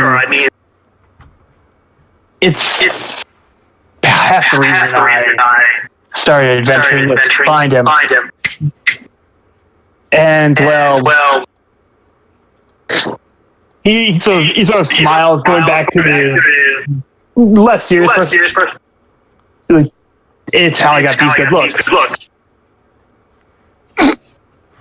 So essentially, yeah, it does partially find me. But the other part that finds is my family.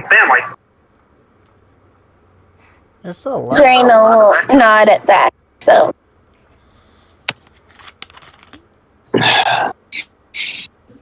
Look, I'm not sure if anyone else is listening, but just keep this between us. All right? Alright. It is in my best interest that not everyone knows. So that I am half dragon. After all, you likely already know of the stigma there.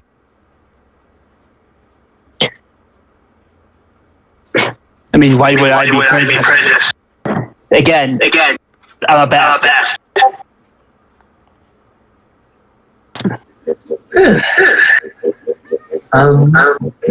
Minton's just lying about it.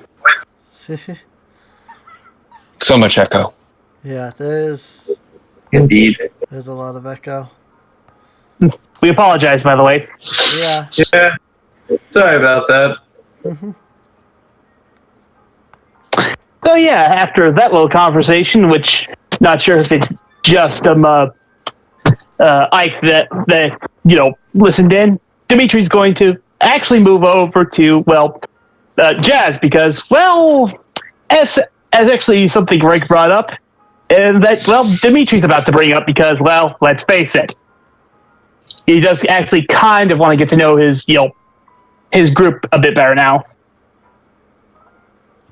Especially since it seems like she started acting nicer to the others after her chat with Doreen. Mm-hmm.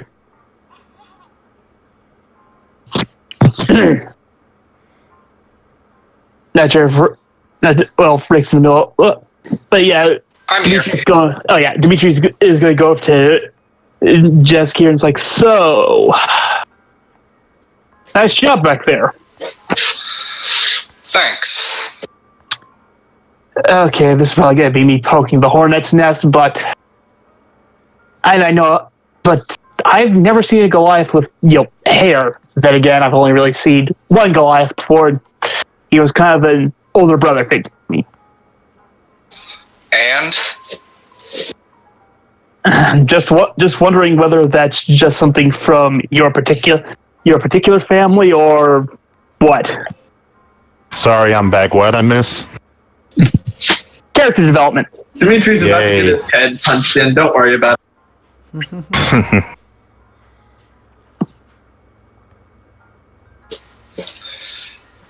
it's not natural. If that's what you're getting at. No, I was more or less and not natural in what way?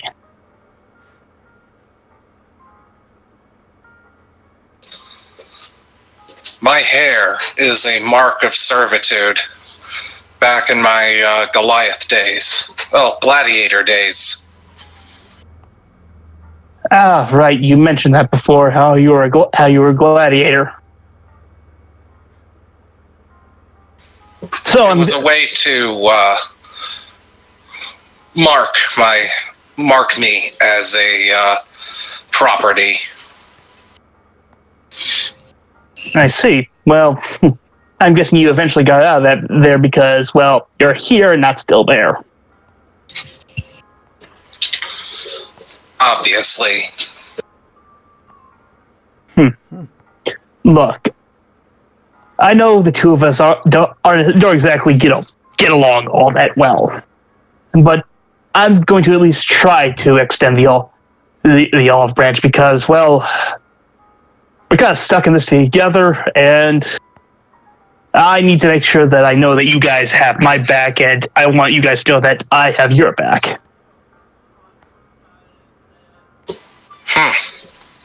Fine. I mean, that's what a leader is supposed to do, isn't it?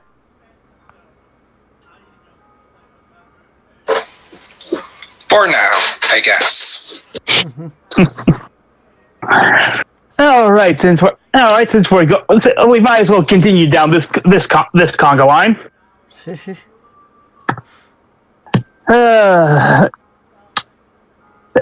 Dimitri's going to go after sort of nodding to Jazkir's like, okay, nice talking to you. Gonna move over to Mikhail. Hopefully he's in a bit of a better mood. Gets katana swung at head. Oh! No, that's not. I mean, he'll ask what he wants, and he has sort of just like a blank expression. So Mikhail's not in a foul, awful, sword-swinging mood. No. From what you can tell, he's not in a mood at all. Okay, Mikhail, I'll be straight. I'm just trying to reassure the group, reassure everyone in the group that, and try to get to know them better, because let's face it, I want to at least appear as a leader and know a little bit more about everyone. So, if there's anything you want to share, go right ahead. If you have any questions for me, feel free to ask. I don't. I just don't have anything to share. I'm not very that interesting, I think. More or less, myself and Asari have been by ourselves pretty much all our lives. Okay. That's about it. Yeah, there's probably more to that story, but if you don't feel like sharing more of that, then hey, I'm not going to pry. At least not until I get a couple of drinks in you. I'm not one to socialize. Clearly. Yeah. Okay. So, anything you want to ask me? Nope.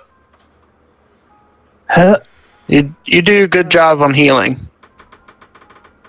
I respect you for that, but other than that, I don't have anything to ask you. As long as you can do your job, that's fine with me. Very mercenary. Well, you keep up the good work, and hopefully you and we'll be able to stick with us even after we get out of here. Same. I mean, seemed like a pretty formidable group, so I might as well stay with you. That's formidable if a little dysfunctional. Yeah, I'd say it's definitely a special set of tactics.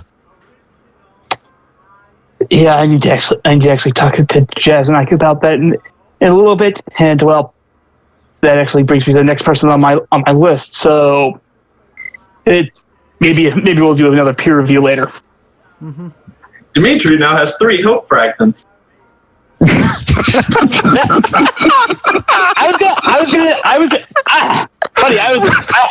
I was gonna say he's started at least 3 social links right now. Oh, technically 4, because him and Zune are technically the closest so far. Oh my god. Oh, worth it. So yeah. Next up, Dimitri goes over to Ike. Oh, this would be good. Hello, Ike. How you doing? It's like he just peers out from his hood. You need something? Look, I'm just trying to get to know everyone in this group just a little bit better. Maybe so start I've to bridge. heard. How he actually looks at Adam. He's like, "How much did you hear, and from what?" Kind of hard to miss whispering about 10 feet away. I just found it kind of cute. Yeah, he looks down to V and he's like, "So you both were listening in, so you both know about a little bit more about me than and what I shared with Zareen. Again, not hard to miss. So I think you two. Sorry, go on. No, you go ahead. I honestly lost my train. I honestly don't even know what else I had to say. Think so. Anything you two want to share? Share with me about yourselves? I mean, you two already know about me and where I come from and why I'm out here. Well, for one, I see spirits that most people can't even see in the first place. After time, they're talking up a storm in my head. I just look at the little guy and I'm like, what? Out of character. So what, is her last name Maury? Nope. Honestly, I don't even have a last name for her. Because at this point I half expect her to know a guy named Yorick. Yeah. I don't get it. You played League, Yorick Maury? Oh, that's his last name. Yeah. Anyway, back in character, he's like, that would be a lot to deal with. Oh, you think that's a lot to deal with? Try getting tricked by an eldritch being into losing most of your power. I'm sorry, what? Long story. I'll tell it to you when I'm drunk. Right. I'll be sure to write it down. Sounds like an interesting story. Looks over like, so, aside from falling from the sky and getting summoned by God, what's your story? I'm guessing God's a dick. Oh, well, depends on which one actually threw him down here, because depending on who you ask, there are many different gods, but again, neither here nor there. Well, you are talking to someone who was given the mark of Yar herself. I'll look that up later, but that's good to know. But no, to answer that question, I just got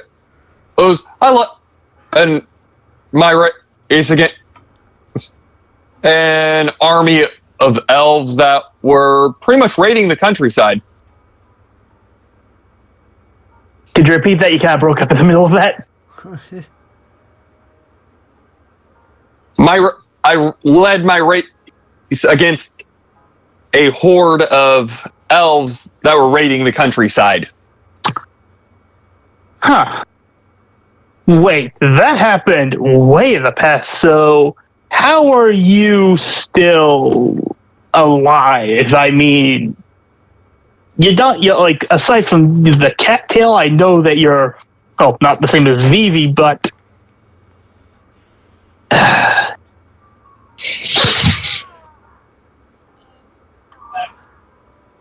If you have a question, ask it. Yeah, how are you still alive and how old are you? I'm technically... Well, actually, I never actually thought of my character's age. I'm guessing my character would be about 21, 22 at this point. Makes sense. And as for being summoned, I was traveled through the damn future, from what I can tell. In other words, I was flung through time. Never experienced that before. Never had that song before, but hey. At this point, I'll believe almost anything. Samurai Jack. Ciao. Wait, doesn't he still have find this guild so that we can, deal with that old man. I was gonna say, doesn't Dimitri still have see magic on or whatnot? Yeah, that's type magic. You should. Yeah. I was gonna say, he'd be seeing me glowing like a crazy person right now. Yeah. Yeah, he's like, yeah, but what kind of magic would you be radiating? I guess that would more determine on the god I was summoned by and my own alignment there. Well, no. What would summoning magic actually, qualify as? Evocation? Yes. Okay. Yes. So he Dimitri would actually look at him. I was wondering, because you are kind of radiating evocation magic. And I thought that was like... You know what? I shouldn't be a pronunciation nut right now. I was gonna say Ike just shrugs. Right. Well, we can talk more about that later. I just wanted to try and touch base with everybody. Try to be a better leader and all that. I'm pretty sure. I'm looking, but oh no, it's conjuration. Okay, then swap out his comment about evocation for conjuration. Yeah, conjuration's usually summoners. Summoning. I didn't know that conjuration was a school. That's why I was like, well, actually, I'm gonna look up. So I looked it up and I was like, oh, teleport is a conjuration spell. I didn't even know that was a school because Teleport's a conjuration spell. Yeah. Well, you do kind of conjure yourself up. Well, you do kind of conjure up like a mini gate for yourself.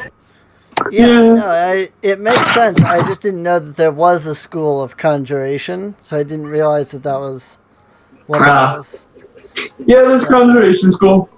I didn't. Kind of a nice school. Yeah, I haven't looked at all of the different schools and stuff heavily. So transmutation is the change of states, isn't it? Yeah. Yep. One thing into another. Conjuration is like summoning and stuff like that. Evocation is sort of like instantaneous energy type stuff. It's all the elements, pretty much. Yeah. And I think the healing spells are also evocation. That I have no idea because I've already closed the player's handbook again. Anyway, now that Dimitri's done, doing. Okay, technically he still has one more, but not sure how much longer she's going to be in the party. Yeah. Wait, who? Oh yeah, her. Ellen. And Zune is kind of out of reach for him. I mean, Zune's probably down to 20 feet now. He could probably call up to Zune if he wanted to. Yeah, but he was trying to do the whole, mostly private one-on-one conversations with people. Right. Yeah, excuse me. Erlen's pretty much given her story and everything, so... Yeah. Not much to talk about there anyway. Yep. I was just, pretty much, trying to just get a little bit of character development for everybody. Flesh out backstories, yada, and pretty much just get the first level on everyone else's social link aside from Zune's. Right. Anyway, now go ahead. Yeah, I was gonna say, Ike, Vivi, and Mikiel. So the three of you, as you all have been kind of walking here, doing your own things and all that, the three of you are able to take notice of something that some of the others haven't picked up on. Specifically, as you've been walking, you've noticed a distinct lack of enemies.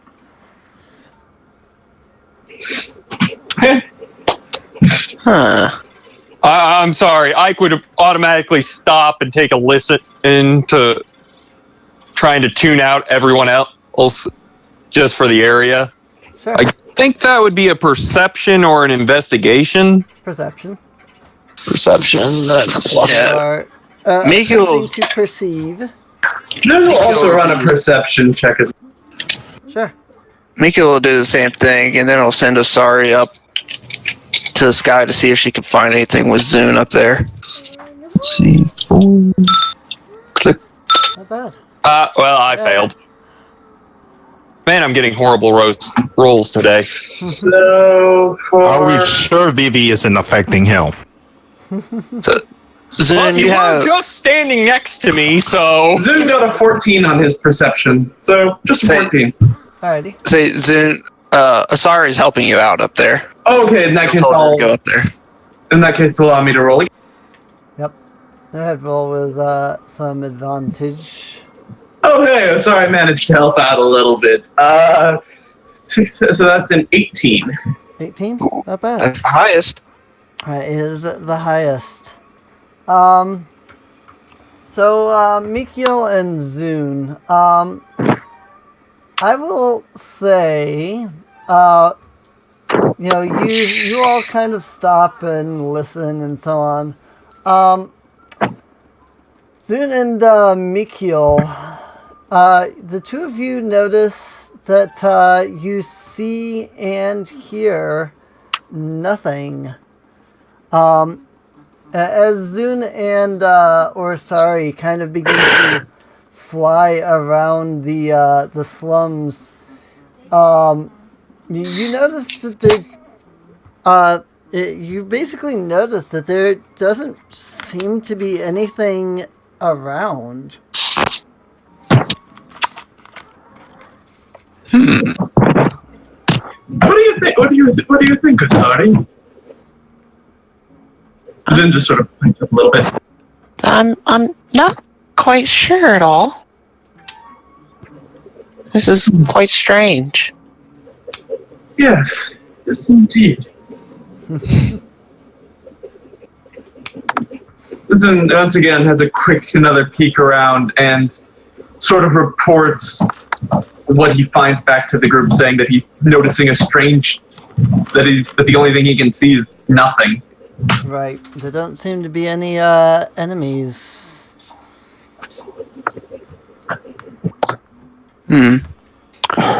Well, I mean, Oops.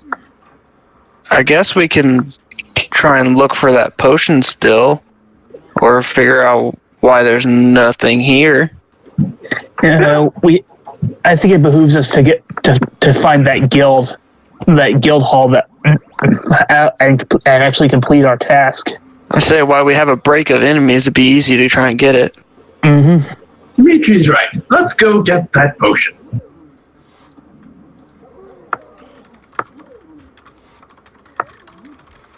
So do we actually get any information on what the oh wait, it's supposed to be in one of the northernmost Yes. part of the section. So Dimitri probably would have been guiding everyone northwards. Right. Zin would also be flying there, trying to keep an eye out for the building. So on to the guild hall, since nothing's going to interrupt us, apparently. Yep. So you do arrive at a building. The building in question has a sort of potion symbol on it. What you would assume from some sort of an alchemist place. Mortar and pestle? Yeah, maybe something like that. That said, the building is in fairly shabby shape. It has definitely seen better days. Now, Jazz, you can't bust into this one. It might actually collapse. Zin swoops down and just opens the door normally, or tries to open the door normally. Alrighty. You fly down, and begin to open the door. Go ahead and move everybody down here. Go ahead and situate yourselves. Obviously, Zune is first and foremost there, being that he's heading straight for the door. Erlen will take up the back.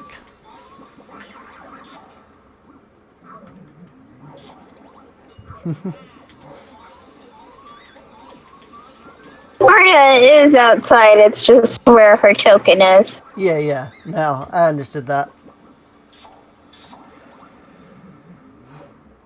Just Jazz, Dimitri, and Vivi that are not placed.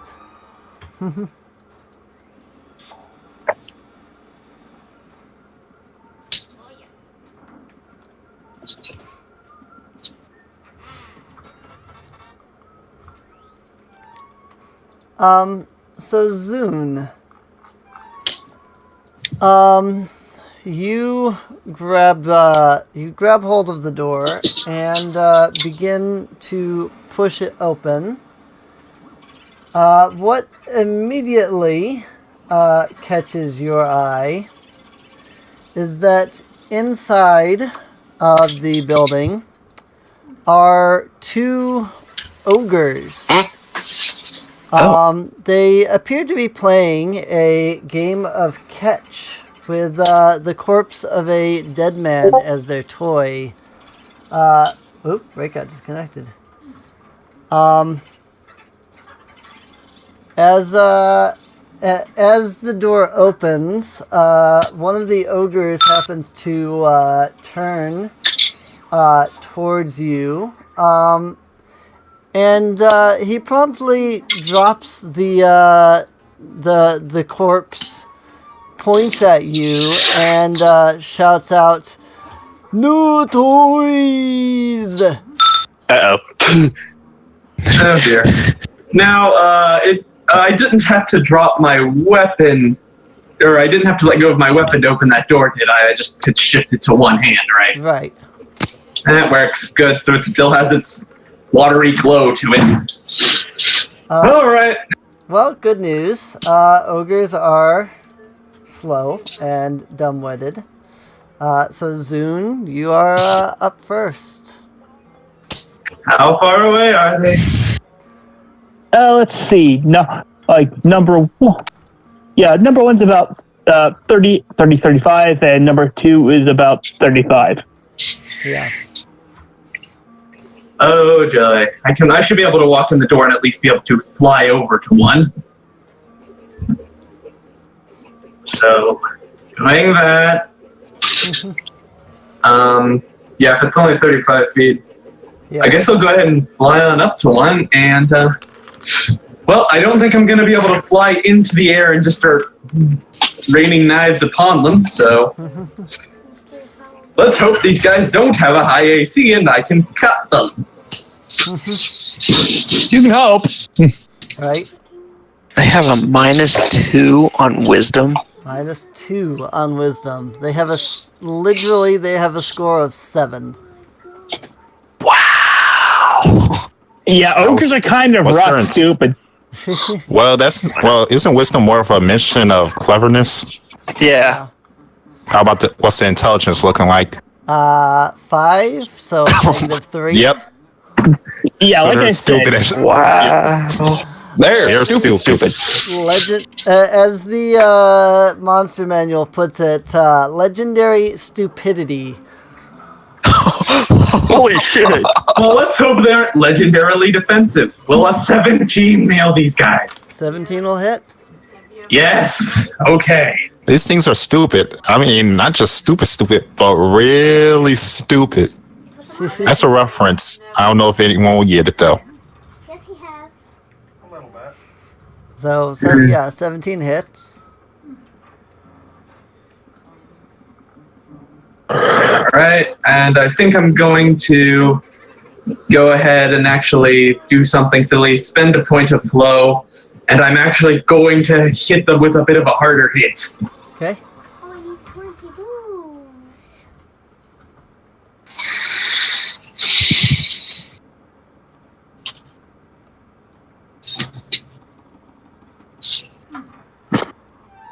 Need to close down. So you need to shut down 20 booths, huh? Yep, and I already have 18, so I need 2 more. So 14 damage, 14 cold damage coming in. 14 damage.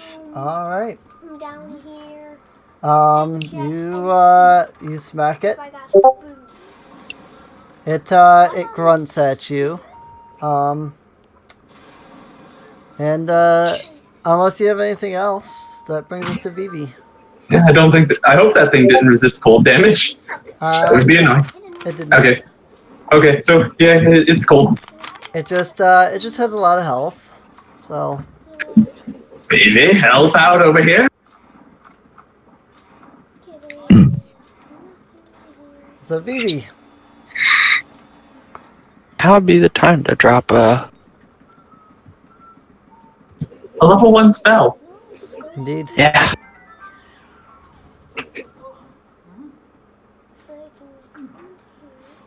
I think Gunner's muted. Yeah, that happens. Every time. Don't expect it, but it happens anyway. Yep. I'm back. Welcome back. Yeah, you did get disconnected from the server, by the way. Okay. All right. Well, might as well go for one of the big guns. Wait a minute. What's the constitution on the ogre looking like? Hi. You'd have to roll a nature check on that. I got the sound right now. Yeah. I was gonna say that would take an action, so. Yeah. I'm just guessing it's over 15, isn't it? Maybe not. Yeah. You'll never know unless you try. Maybe. Maybe Probably. not. Most likely. I mean, they are big, they are heavy. And they are ugly. They definitely look quite sturdy. I would just throw some damage at it if you got it. Yeah, I do have damage. Well, just gonna throw a firebolt at it then. Okay. I don't really want. Just try and bring down the one that's already harmed. Okay. Yeah. We could try and convince these guys to join our side. Good luck. Good luck. Yeah. Jesus We've Christ. already initiated combat, so that's kind of out the window. Jesus Christ, I've been getting a lot of 21s today. And I will note that orcs are evil. Ogre. I mean, supposedly green dragons are too, and supposedly bronze dragons are good. So Yeah. Yeah, I think the whole good and evil premise is just thrown out window. I think we can scrap that at this point. People's alignments can change. Right. Oh yeah, 21 to hit on for a firebolt. Alright. I'm like, I'm just repeating what you said. 8 damage. Alright. I wouldn't have been angry if you did that. I would have just laughed. Alrighty. In the face. I mean, he's still standing, so. Of course. And that brings us to Oria. I'll find it. Something's about to get roasted. Hopefully, it's not a green dragon. Kid. Well, Zerine, since they're so far apart, Zerine will tell Arya to go to the one that Zone is not at, Okay. flying 30 feet, which cones flip the wrong way, but it hits. Yeah. Whoops. So, Ogre, give me a deck saving throw.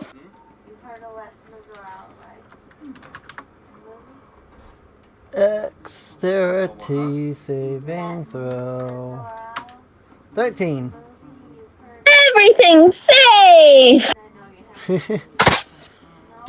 He got lit on fire. Good. It's right there behind you. That's the alias.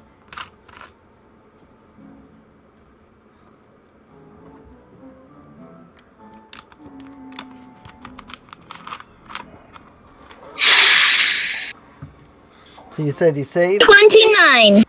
29. You said he saved or? Half. Yeah. Half of 29. Half Hey. of 29. Okay. It was better than 28. So 14? 29. Whoopsie, what the hey? Okay. So, And a bit of fire on him. then she flies back to Zareen. Okay. And we're sorry. Okay. She's gonna do the exact same thing. Okay. Flying right there. Yeah. How about 19? 19? Not gonna work on the same thing twice. So, yeah, he saves with a what would be a crit, except for you can't crit on saving throw. I think it's funny that 19 is a crit for an ogre because of his -1. Yeah. Oh.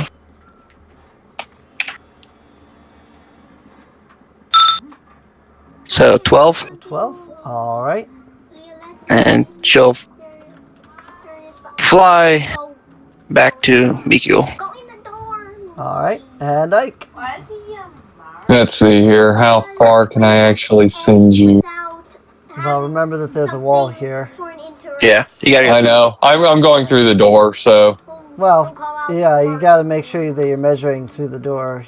If you grab your token, if you grab your token and you hit the space bar somewhere, it'll drop a marker so that you can mark, so that measures properly. Okay, so spacebar. There you go. See here. That's about as far as I could go. Okay, I'm just gonna go right there. Okay. And I'm going to attempt to shoot him in the face with an arrow. Okay. So this should be amusing.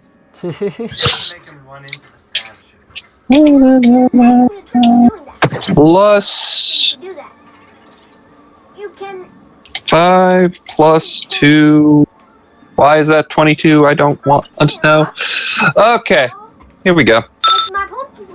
14. Hits. 14 hits? Yep.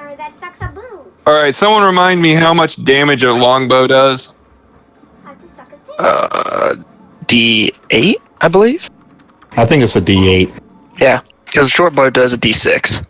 D8. D8, 150 by 600 feet. So yeah, D8. You can 1d8. D8. 7. Did you add your dex mod into that? No, I did not. So, Damn. so 7. That'd be 12 total. 12 total? Okay. He's fast. Yeah. Yeah. I'm a speedy little bastard. Alright, Zareen. It's like, There's a reason why at one point I joked about him being more archer than saber. yeah, but. Oh, there's the echoes again. Yeah. I am muted. Miss unmuted. Because it's my turn. Yep. Let's have her actually start from the right place. Where is it? 30 feet.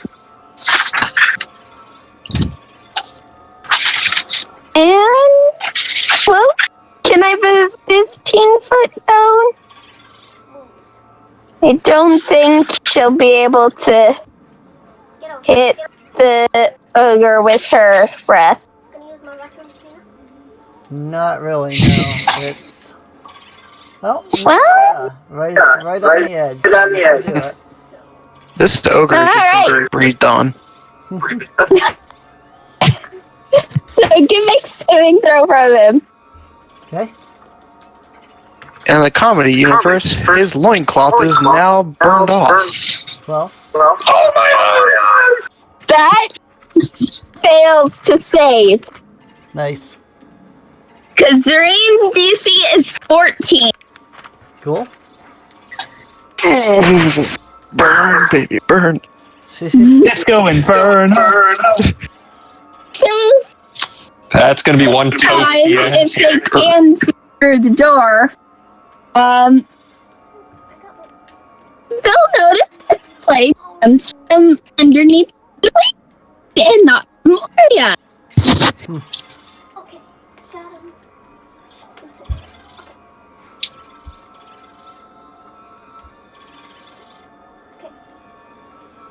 He can fire damage. How much fire damage? 10. 10? Oh. He's still up. Jesus. Yeah, ogres are. Ogres have a lot of health. Heal. Alright.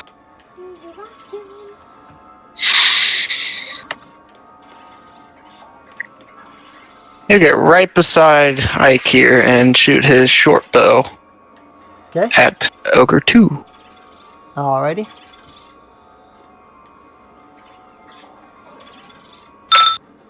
Wow. Okay. Yeah, no. 7. 7 is... Yeah, your short bow shoots, and it just flies right past the ogre's head. Ogre like, what? So, Well, my arrow's stuck in his shoulder. That's a, Yeah. Yours is embedded like halfway down the arrow, and mine just whizzes past him. Right? Bless you. Bless you. Sorry. Bless you. So, Erlen's gonna step in here, seeing what's going on. You see her raise up her hand, and she utters an arcane incantation. And then suddenly, 3 bolts of arcane energy fly from her fingertips, smacking right into one of the ogres. Because it's the magic you missile. didn't have to roll to hit to cast Magic missile. The wizard classic that spell magic missile. Yep. Oh yeah, BB has that too. And unfortunately for her, that is all she can do. So it brings us into Jazz. Okay. My quick question is, are these 2 things openings, or... Yep. Okay. Cool. So, Jazz is gonna...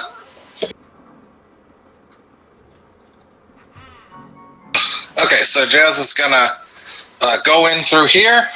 Okay. Do note that these squares are all difficult terrain.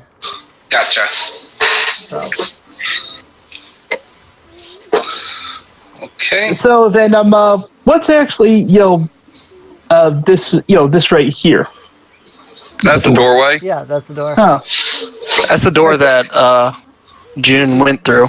Yeah, that's the actual door. There's just holes in a lot of the walls. Okay. So. How did these ogres get in here in the first place?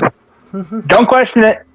Yeah. I was gonna say no, don't question that shit. It's mostly reusing previous assets because I was too lazy to make a whole map for this. Okay. Okay, so... Somewhere there's a 10 square hole that they busted in. So yeah, They went through the ceiling. Alright, Jazz is gonna pull out a trident and throw it at Ogre 1. Okay.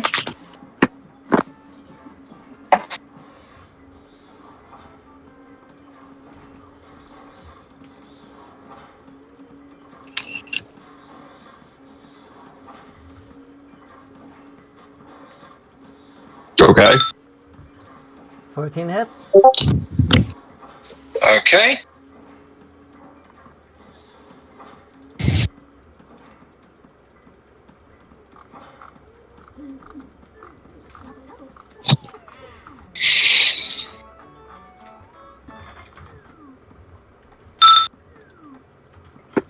Six damage. Alright, 6 piercing.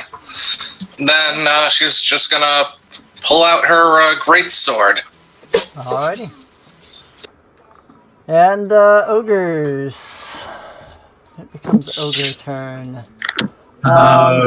Ogre smash. Ogre smash. Somebody might be in for a world of hurt. Yeah. Didn't level up before this encounter. So Ogre 1, wielding its great club, is swinging at Zune. Orpheus. That's a 19 to hit. That'll hit. Ouch. Let's go leave a mark. Not the face, not the face. 7. 7. Okay, that's. I'm in pain, but I'm not dead. That's Brings his club around, smashes you in the chest. It hurts really badly. It's This could be bad, because that's a 2d8 plus 4 for damage. Yeah. Yeah, that could have been a lot worse, is what you're telling. Yeah. No, sorry. So stepping up to Zareen with a 13 to hit. That misses.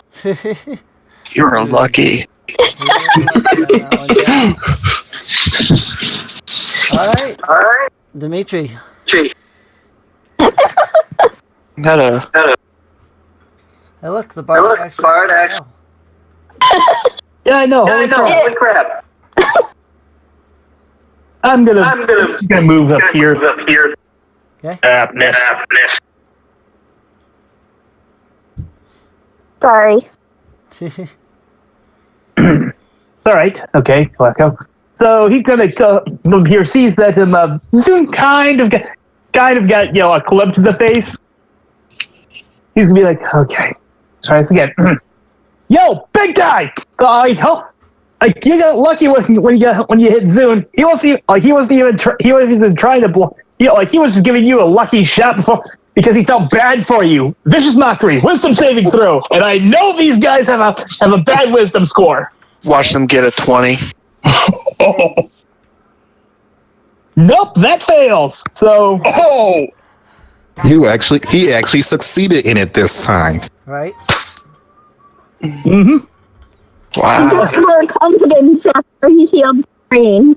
So Orc 1 is now a wimp. Okay, yeah. Ogre 1, he takes 1 psychic damage, but now he has disadvantage on his next attack.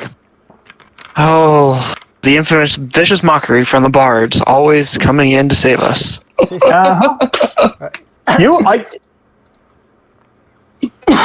he still alive? Yeah. Oh yeah. Dude, ogres are effectively, meat tanks. Right. Or Literally. Or to put it one way, they're essentially the rogue hog of monsters. All HP. Yep. I just hope that Zareen and Oria can have their breath weapon recharge. So Zune, it is your turn. Okay. Oh boy, these things better give us some good EXP after this. I'll be right back. I also BRB. All right, I am. So Zune, I assume that you're attacking, correct?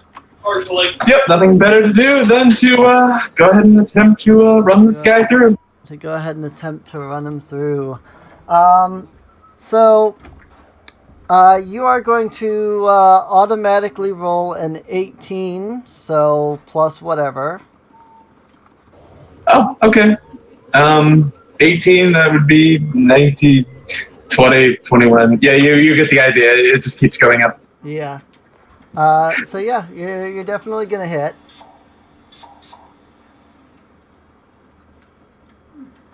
I take it our fortune teller has declared it thusly. More or less, yeah. It's it basically what it is that she foresees the future, and this just happens to be one of the things that she saw. Alright, let's see what we get for damage.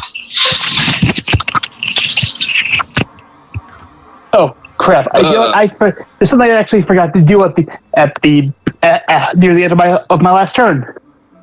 Yeah. Bardic inspiration on Zareen. Cool. All right. Pretty much he strubs a little bit. It sort of inspires Zareen to do better on her next roll. All right then. So yeah, he's going to be taking 12 cold damage.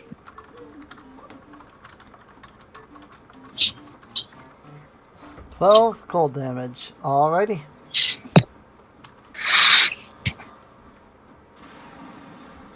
Alright. So... Let me guess. Still standing. Still standing. I will note that both of the ogres are, pretty badly damaged at this point. They're still standing, obviously, but they're hurting. After one full cycle of turns. Yeah. That brings us to Vivi.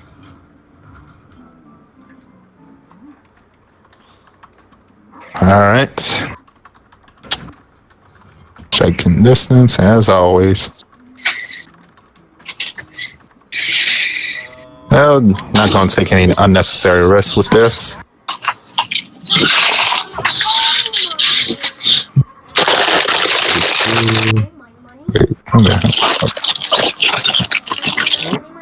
Someone eating something, sound like it. Yeah. I think Dark's Crunch from Dark. Crunch from Dark. That's me. I'm sorry. Yeah, I think Dark's eating chips. Yes, I am.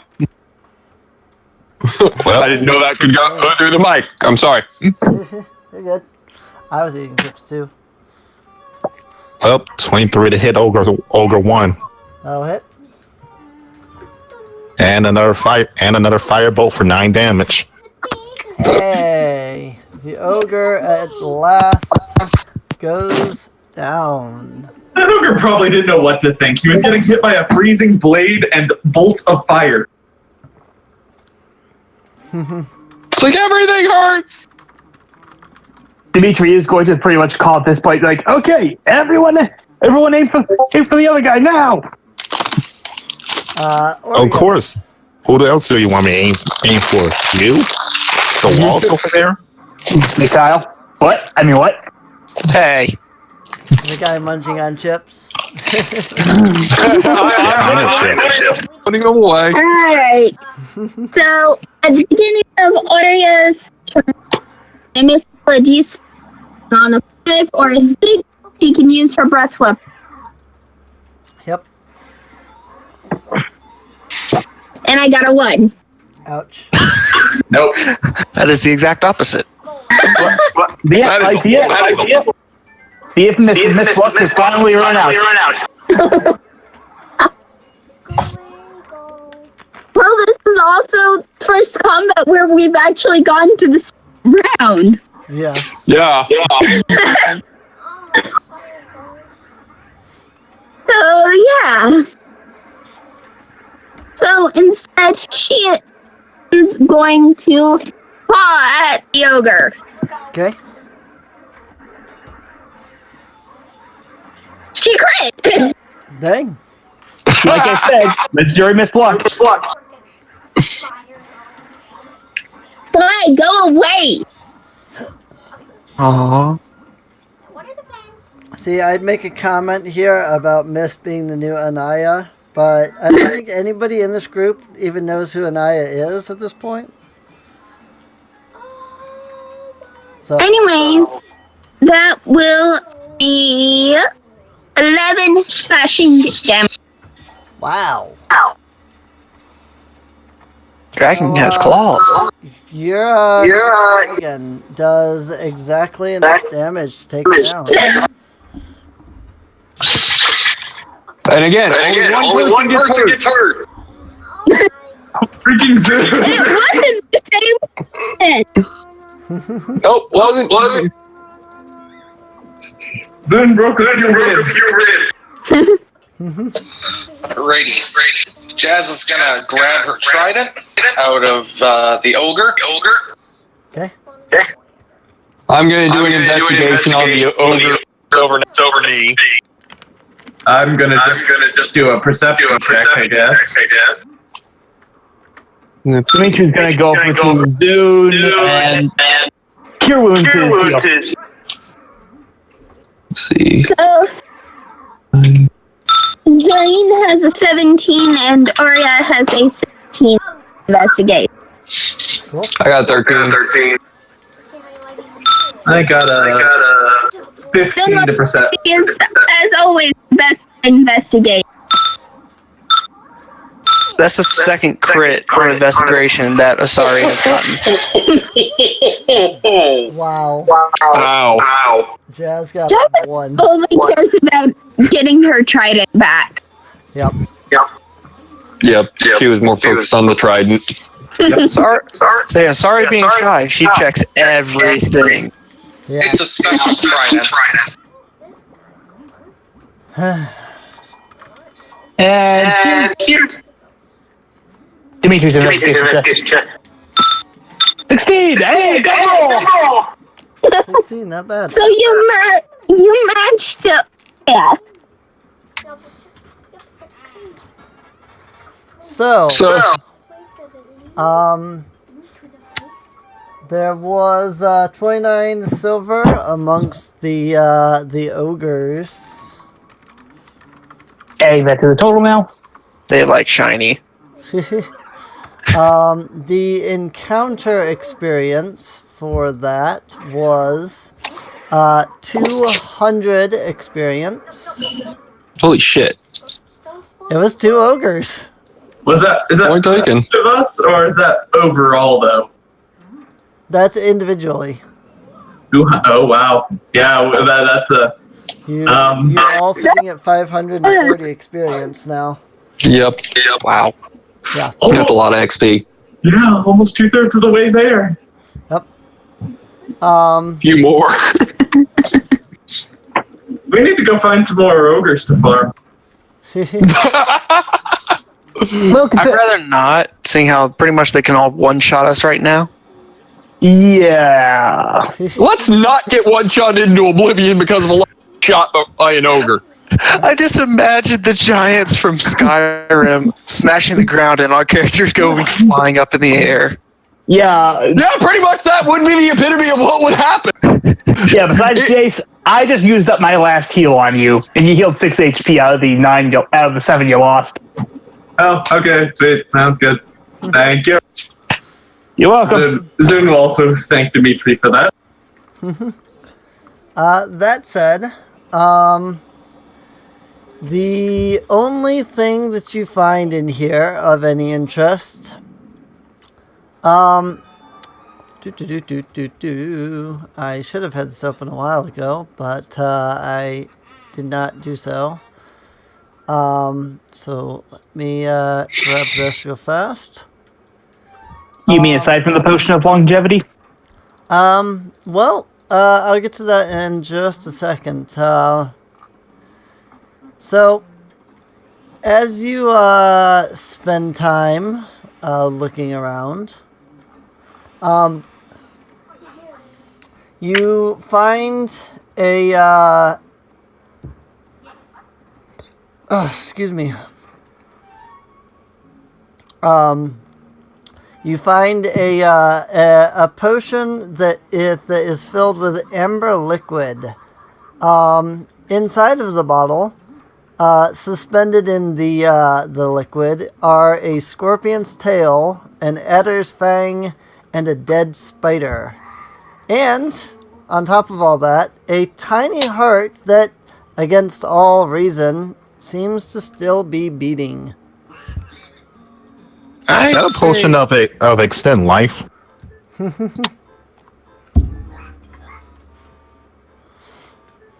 Well, it's definitely a potion. Can I do like a nature check or medicine check on it? You could try a medicine check. Okay. How about an arcana check? You could also try an arcana check. I asked because I am actually halfway decent at arcana. Okay. Same. I'm good with arcana. I'm good with arcana over here. I was gonna say I could always try and do a history check to see if I even know what it is supposed to look like. Match. 16 and 16. How about that? He has the better 16 and modifier 16. though. Yeah. Yeah, budget, why not? Got an 18 on my part. Okay. Damn. Not bad. 5. And click. 11. And 11. Nope, I can't recall shit. It's a bottle. So It's a bottle. It's a very weird looking bottle. I think the items inside messed me up.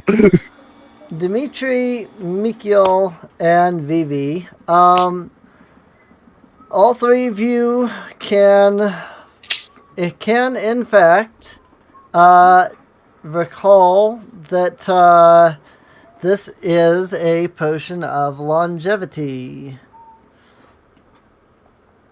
Well, this is what we were looking for. I say we ask our resident fortune teller what we actually should probably do with this, seeing it was her friend.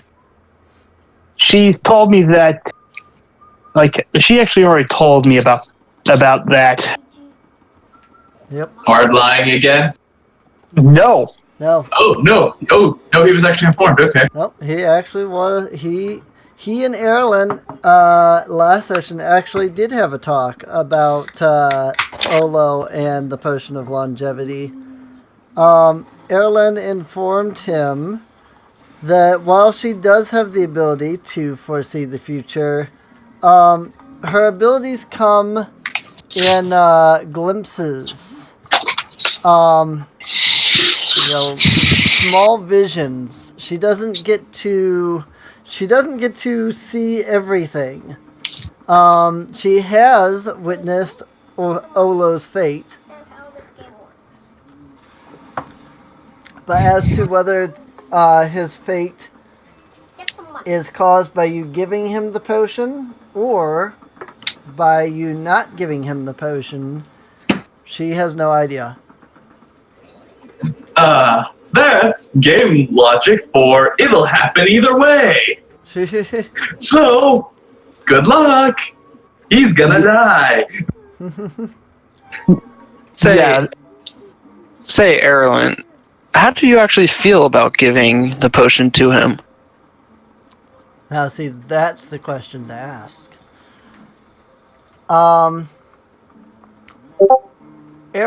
will look at Mikhail when he asks that and say, while I do not condone the use of magic to prolong one's life or to decrease to decrease one's age, what she would say would be that she would hope that by giving Olo the potion, it might make him happy. It might make him, feel better. I'm trying to find the right word. It's not the word I'm looking for isn't Satisfied? Sort of. Still not quite the word I'm looking for, but Content? no, not really. And in the meantime, I'm gonna roll this. It's just while they're actually Mikhail is talking to Erlen about this. 10 Arcana check to make a fake version of the potion from the whatever sort of reagent I can find in here. While you do think that you could create a rudimentary facsimile, the biggest issue that you're going to have in creating a potion, a fake potion, is once again there is a tiny heart that is still beating still. And You'd be more inclined to get the recipe for it. Yeah, it would be quite difficult, nay, extremely, if not impossibly difficult, to create something that looks enough like a potion of longevity to fool him, due to the fact that again, the biggest issue that you face is Tiny heart. That tiny heart that's still beating. Yes, but I can at least make something that looks very close to it, correct? You could make something that looks close, but it would probably not fool him because of the way that the way the potion is designed. He would know fairly quickly that it's a fake potion. Right. Yeah. Emily, remember who you're talking to over here. You'd have to lie through your teeth so well. It's freaking ridiculous. I have a plan. Guys. I have a plan. Oh no! Oh god! He's gonna get us all. I'm gonna killed. be outside. Yeah. He's already lied to him once. It's like yeah, I've already pulled over the wool over his eyes once, so Doesn't mean you're gonna do it again, dumbass. Doesn't mean I can't try, smartass. Oh dear. Well, when he gets mauled by kangaroos, can I have all his stuff? As long as I can harvest his organs. Oh! Thanks for the vote of confidence, guys. Hey, I'm not involved in this. Right. Well, Erlen. I'm just gonna wait till they toss out. I'm just gonna wait till they toss out your corpse so you fuck up. Can I tell from Erlen's expressions as she's explaining this to me any kind of emotions over it? Insight check, bucko. Yep. Oh yeah, speaking of actually proficient in insight. Consider yourself assisted by Zune. I'm just going to say before you roll. That's better. Thank you for that assistance. First one was a 6, now it's a 21. Yeah.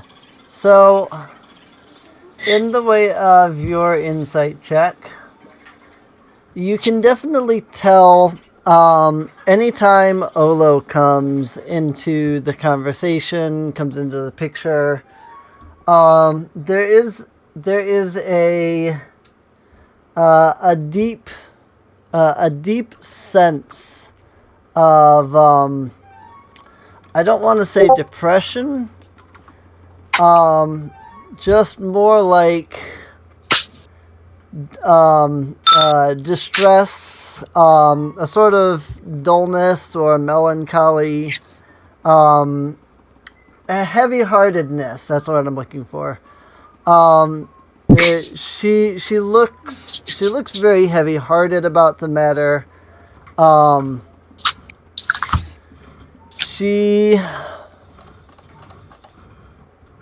Let me think.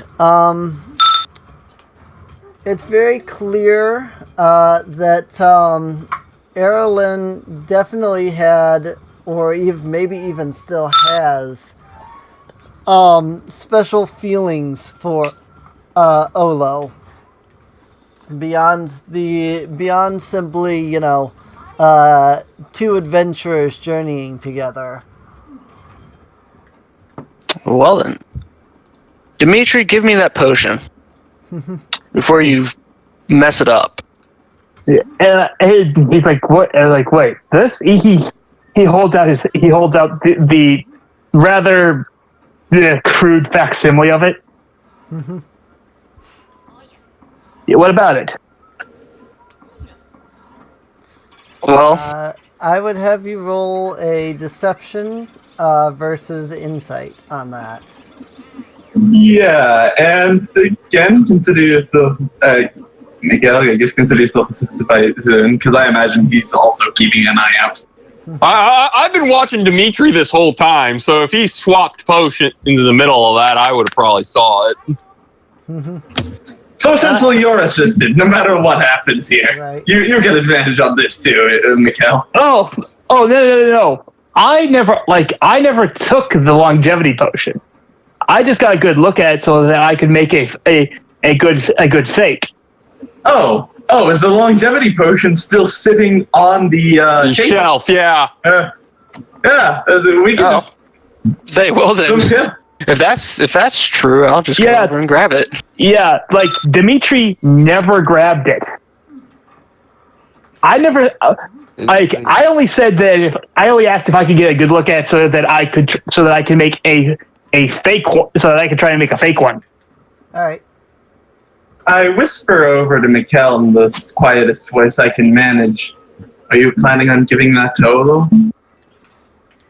Yes. Why do you ask? Just curious. Say it was part of our mission to give it to him anyways, that he gave us, so. I agree. Let's move on. One moment. Were you guys trying to hide the fact that you were talking to each other?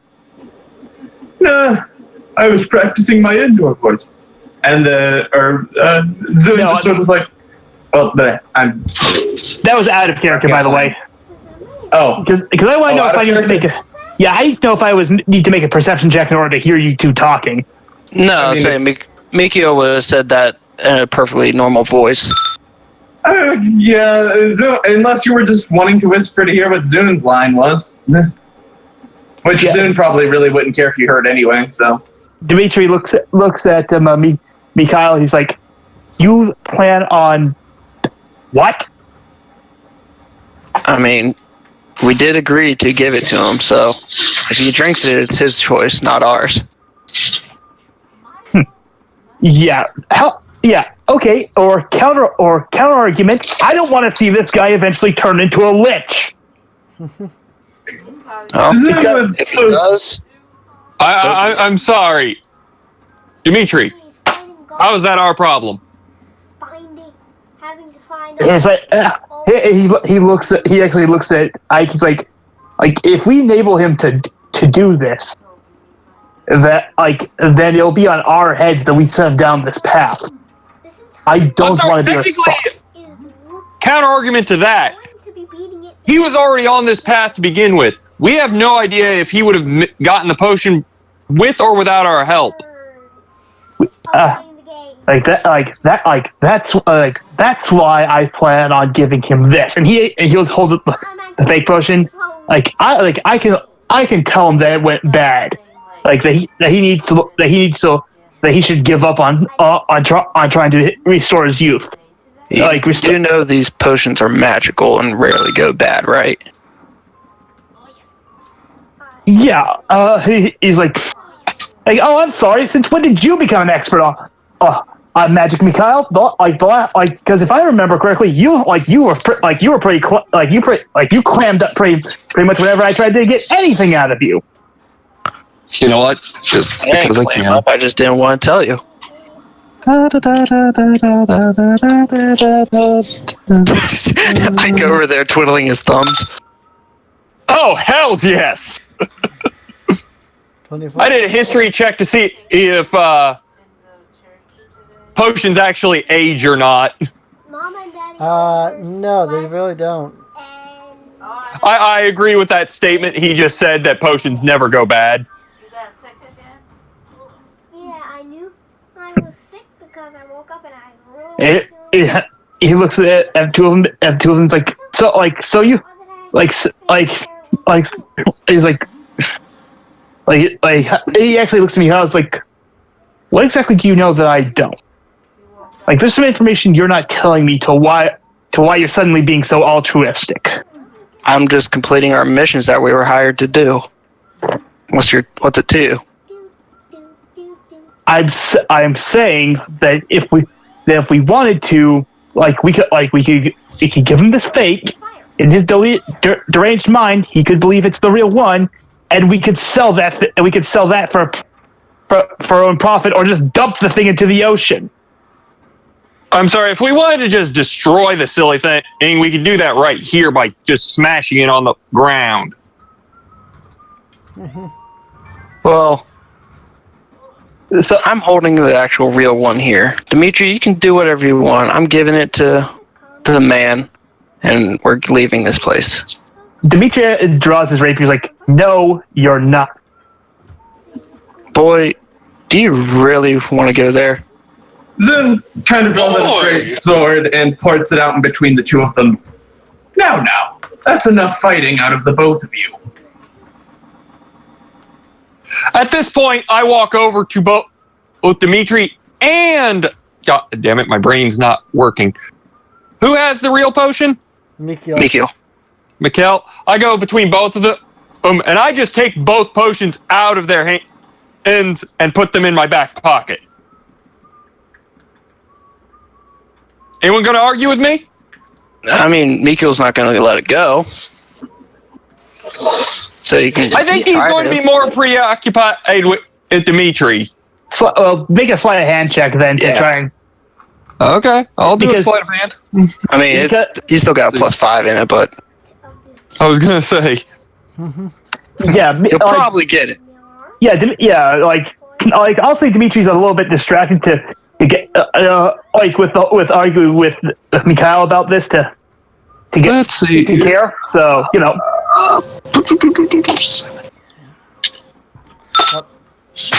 ahead. Holy cow! Yeah, I believe I got those. Wow. I just wanted to see what he would get. I knew he had a high dex, but damn, he got crit too. Yeah, he just glides past us, taking both potions. Anyone got any further questions? I was like, anyone got anything else to say? Yeah, what are you gonna do with those two? That's up for me to decide. Yeah, I got something else. Yeah, I got something else to say. Anything else? Fair enough. Well, let's head on. Shall we head on off to go see Ola? Mission. Let's go. Yeah, Jazz will just say, let's get this over with. Alrighty. So you leave the Old Rope Guild and begin to make your way off to the location where you last found Olo. As you arrive at the location, you notice the dead corpse of a couple of Kenku just outside the building. Of course he died here during the night, didn't he? There, the Kenku died. Well, if he is dead, I'm taking his cloak. I'm more worried about what killed him. Well, you could go walk into the building and find out. Dimitri's gonna do just Can that. Jazz kick the door down? Like, you already busted the thing off its hinges the last time. Yeah. Yes, there is no door. There is no door. We could. Yeah, the door's gone. Okay, can Jazz kick the wall down? Oh my God! That is barbarian logic. Man. Right. You're just a violent person. Former gladiator. What do you expect? Fair enough. Dude, Tiffany wasn't this violent. Yeah. Yeah. No form. Get a new hobby. That's all I have to say. Get a new hobby. Something less She's violent. not even a barbarian. She's a fighter. Even. I know. I'm sorry. My barbarian is looking at it was like, Jess, calm down. Right. And I'm the guy who literally was playing, quite literally, a chill Hades, but as a barbarian. I mean, you could say the same thing for Tiffany, though, too. Even Tiffany was more well-behaved than this. Yeah. So, as you open the door, well, not open the door, but as you walk into the building to check on Olo, you notice once again the corpses of the rest of the Kenku party that was with Olo. Lying on the floor near the Kenku are the corpses of 3 orcs. Beyond that, you can see a blood trail that goes out the side of the building. Alright, in that case, Oria is going to follow it quickly, because she are the fastest movers, let's be honest. It's like I'm going to follow closely behind her. Zune is going to come along with as well. As closely as you can, because you can't move as up to the 120 that Oria can. Oh no, it's like probably not. Astari's right next to her, though. Yeah, Zune can go up. As you march around to the other side to follow the blood. Echo. As you move around the building, following the blood trail, you find at the end of the trail the maimed body of, well, you can probably guess. Olaf. Olo. Did you say Olaf? My brain not working. I said it. I don't think Carolyn was friends with the snowman who loves warm You hugs. want to build a snowman? No! I'm sorry. I had a League of Legends game today against a Fed Olaf. Okay, getting past all that. Right. Scary stuff. Well, Fed Olaf and a Fed Garen. Scary stuff. So we have a dead wizard here, is what you're telling.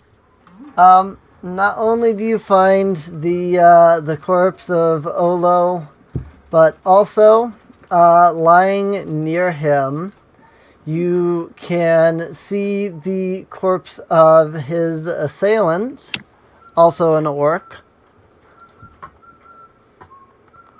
I call it spellbook. I take his cloak.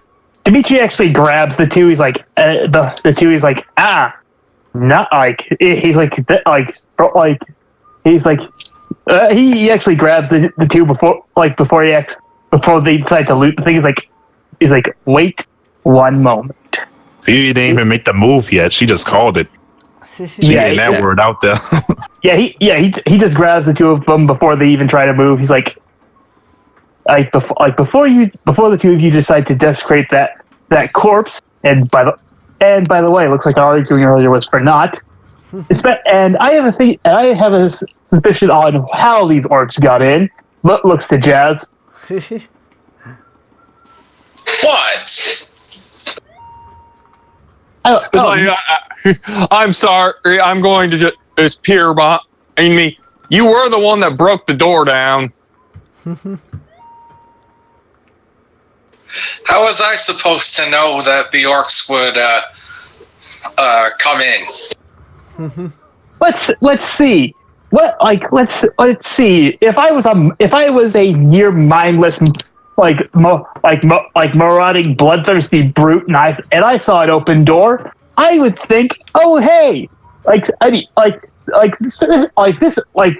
is somewhere that I could easily rampage and kill. But then again, I guess I think that didn't cross your mind. Damn.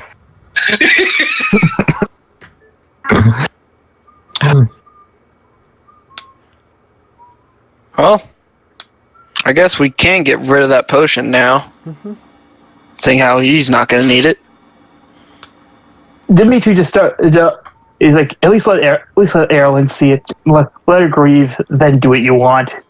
But, as far as I'm concerned, this thing's gone completely foobar. I'm just imagine he's just holding Vivi above the ground.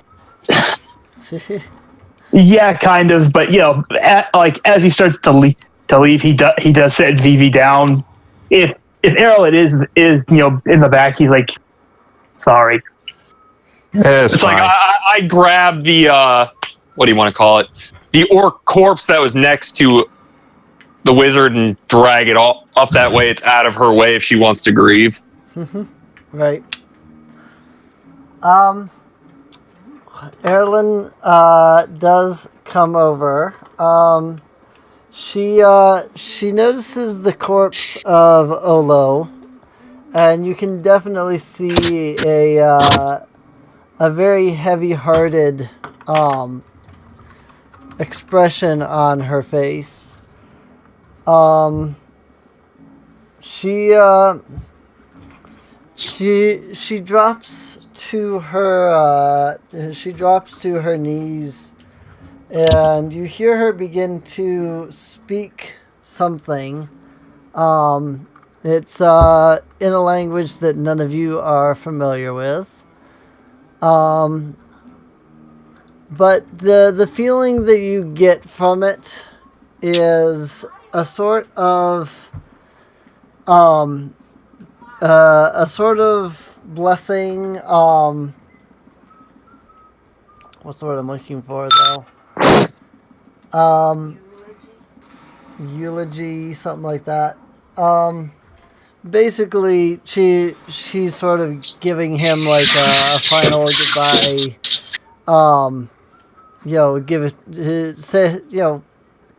Giving him that sort of like, may we meet in another life or stuff like that. As she finishes, she gets up and looks to everyone and says,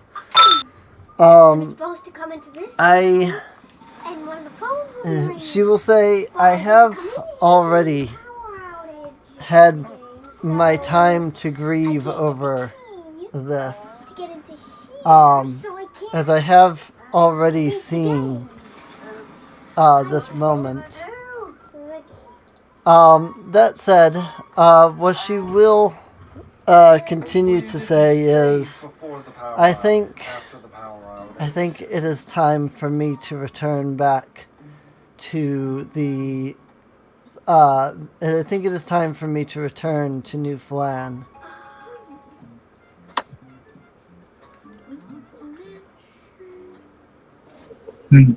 We should all go. We should all return as well. Out of character, the saddest thing about this is he didn't even know she was still alive when he died. I wonder if Dimitri realizes this yet. No, that's all why Dimitri apologized to her, because he lied to him and said that she was already dead. Yeah. Just you here in the background. Prayer. That was the word I was looking for. Prayer. Yep. And during that, I posted exactly what Dimitri starts to play during it. Yeah. No, that's what made me. That's what reminded me of the word. I was like, oh yeah, because a prayer. Duh. That's exactly the word I was looking for. Mm-hmm. That said, Erlen will speak up and say, I am going to return to New Flan. I would appreciate the escort if you wish. But if you are not ready to return, then I will go off on my own. Let's not leave her. I will go with her. Zun will also accompany her. So will Jazz. Miki will take the cloak and go with her. Give me a moment. Oh yeah, and 26 on an investigation check.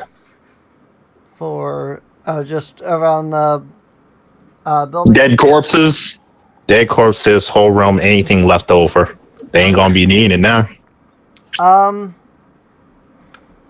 Yeah, I'll go ahead and drop some loot for the orcs. It's covered in roaches and So. roaches. No, I don't. In the bathroom. Last time I was. So is that cloak just like a red cloak then? Yeah, it's just Okay. a cloak. Just a nice fine red cloak Yep. that now has holes and bloodstains all over it.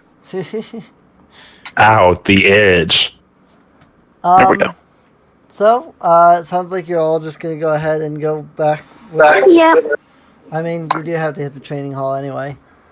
However, Guessing he didn't have a spell book on him.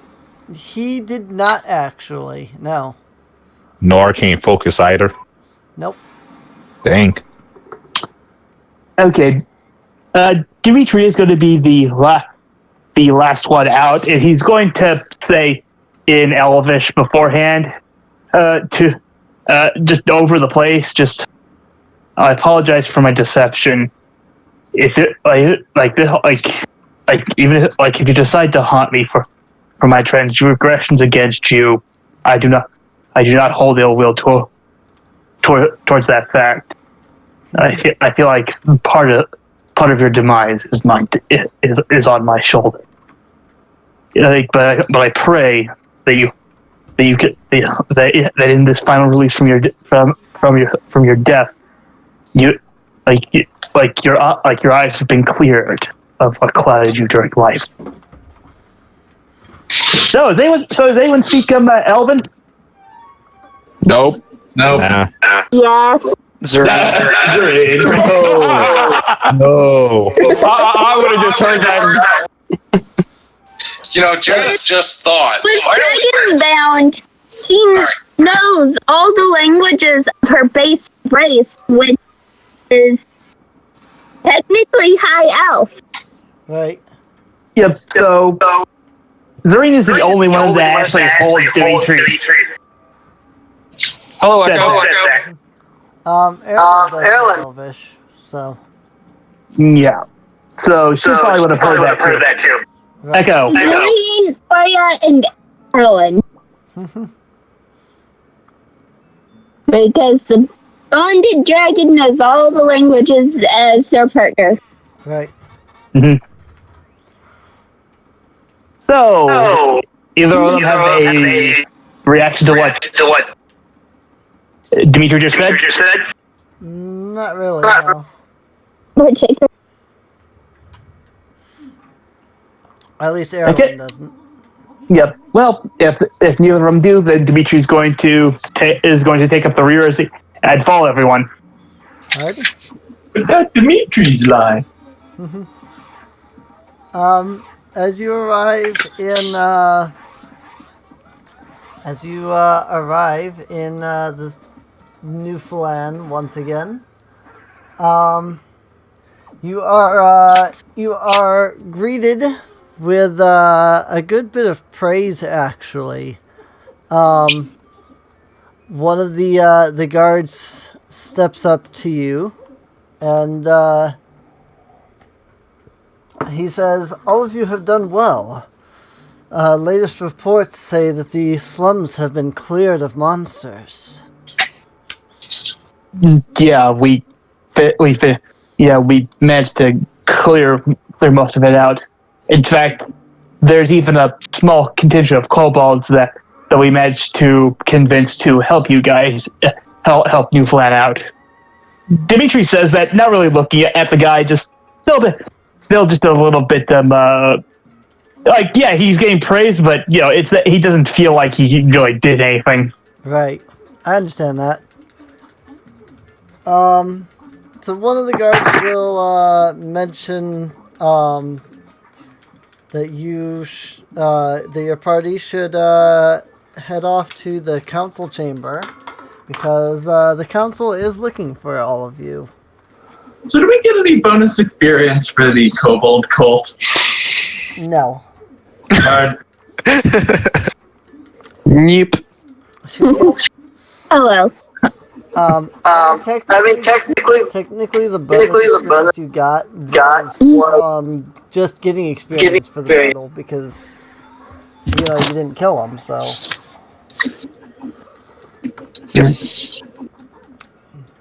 So yeah, heading off to the council chamber. On the way to the actual council chambers, Dimitri is trying to make himself look less depressed because talking to the heads of the city, don't want them to see me, don't want them to see Dimitri in his not sort of performance / chipper leader attitude. Right. Sad clown. Yeah, can't be sad clown in front of council. Right. Understandable. As you arrive in the council chamber, you are not only greeted by Sasha, but you are greeted by a man with dark brown hair. He has a bit of a beard on his face, and he is completely covered from neck down in plate mail. Quick question. How do you pronounce Sasha's last name? Ilanov. Yeah. Dimitri will straighten up to Miss Ilanov, nice to see you again. Yeah. He after their sort of not so good date, he's trying to keep this strictly professional between the two of them. Right. Sasha smiles at you, gives you a bit of a bow with her head and says, "It is good to see all of you as well." She turns to the man next to her and says, "May I present to you Council Member Werner von Erslingen." Dimitri genuflects towards Councilor Erslingen. He's it's a pleasure to meet you, Councilor. You probably have already gotten most of the reports from Ms. Eldov, but just for a formal introduction, I am Dimitri Hunley, de facto leader of this adventuring party. It is an honor and a pleasure to meet you. Note that unless Warner gives him the okay to stand up, he's gonna stay in the genuflecting pose.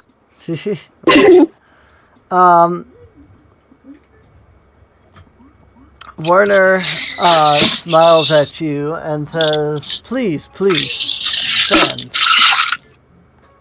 Dimitri does so, but it's all. But when he stands, it's almost at a sort of militaristic formal attention stand. Right. Which to the rest of the party is probably surprising because Dimitri has never acted like this. Zune just looks completely relaxed, standing almost as a relaxed dragon mountain man can. Mikio He's a mountain, but he's not one of the tallest people in the party. No, he's not. Mikio's just going to ask where's the payment for the mission and clearing out the slums. Werner will actually smile at you and say, yes, the reward for clearing out the slums." He will say, as I am sure you're aware, the council is offering rewards to any person or group who is responsible for clearing any block of the old city. Each block that you clear, you will gain. Sorry, I'm not wording this right.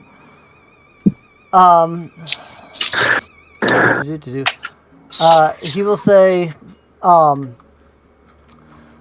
for your services. Yeah, thank you. For your services in clearing out the slums, Uldrich Eberhard, the head of the council, has given me the ability to award you with 250 gold. To which Sasha promptly turns around, grabs a sack of gold, and sets it on the desk in front of her. 5, 4, 3, 2, 1. Into the gold stores it goes. Yep. I say Mikio would count it before it went into there, but Yeah. okay. It was all there. Yeah, I was half expecting Mikio just to grab the entire thing and try and run off with it at this point. No, he was sincere about staying with you guys. Mm-hmm. Right. Yeah, but Dimitri's like thank you for alleviating my team's worry about payment. Is there anything else that is like we do have sorry sorry, brain was moving too fast from my mouth. And as you saw in the reports, we do still have someone that we found in the slums, like Miss Aralina. If you want to ask her about what happened to her while she was in there, then feel free to. I'm not sure how if she'll be wanting to stay with our group any longer. So if you have a place for her here, then, and if she's willing to part ways with us, then this is where we'll be making our goodbyes. To that, Aldrich will turn to Erlen and say, yes, I was actually informed that there was a woman in which there is a woman in your group that I should meet with. He says, he steps over to Erlen, takes her hand and says, there is a place on the council for you if you wish to aid us in retaking the city of Flan. Erlen will smile. She will nod. And then she will turn to all of you. And she will say, sorry, looking at this. She will turn to all of you and say, I have already seen what is to come here. You must beware, Cadorna. I don't think there's anything we can do about it. At least not yet, because they're protecting him, you know. Just a thought. Dimitri doesn't say anything, but he sort of subtly gives Erlen a look of, I don't trust that pompous blowhard as far as I can throw him. Don't worry about me. Right. That said, Werner von Urslingen is going to turn to the rest of the party and say, another reason that I am here to meet with all of you is because I have a job for all of you. He grabs out a map of Flan and points to a small island down in the south. He says, I'm sure you have heard or read one of the proclamations regarding Sokol Keep, specifically Proclamation 101. Zareen would not. Indeed.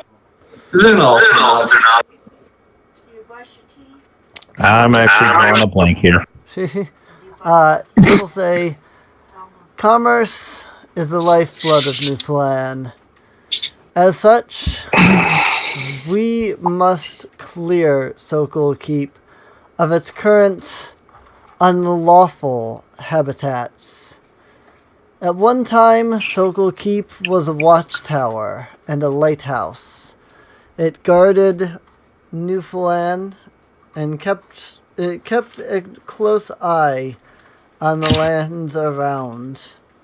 Now, well, to be truthfully honest, we know about as much of the going-ons in Sokol Keep as we do of what is lurking in Valjevo Castle.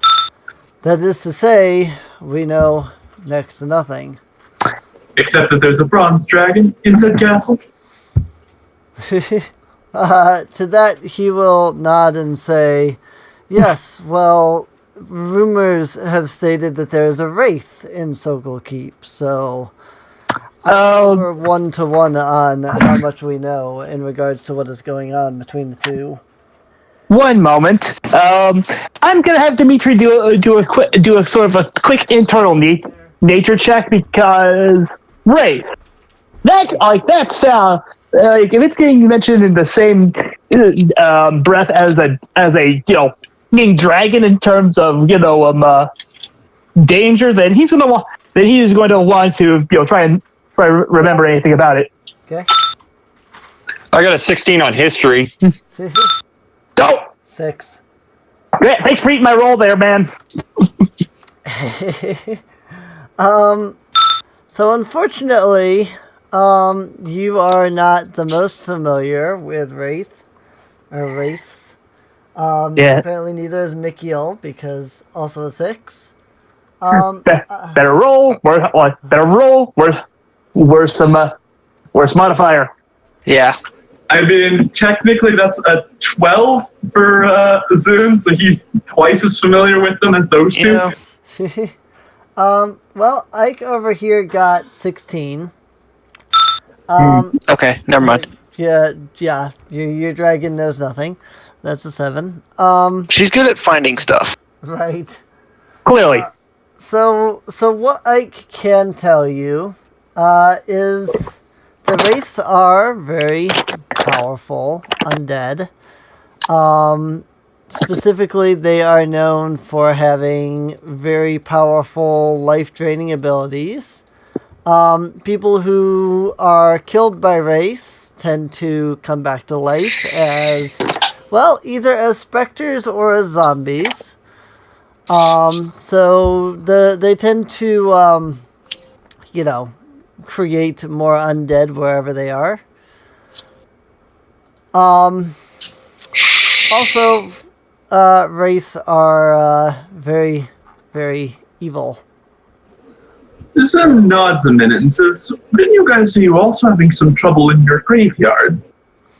We are having trouble in the graveyard, yes. We do not know what is going on there.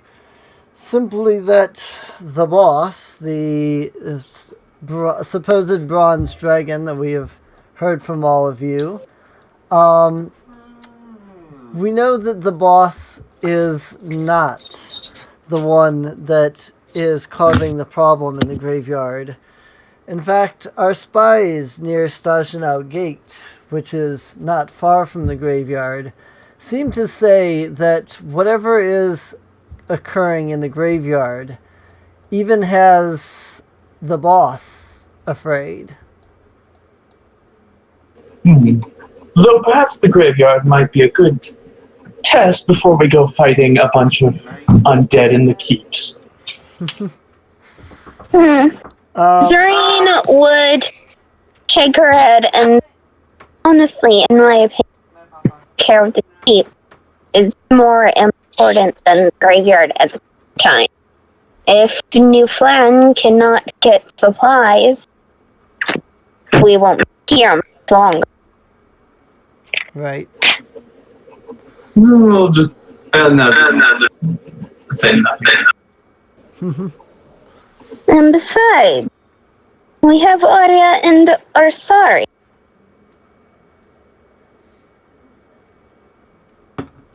Zareen would just chuckle at that. On that, Jazz would pretend to sniff and say, "I smell hubris coming from you, Zareen."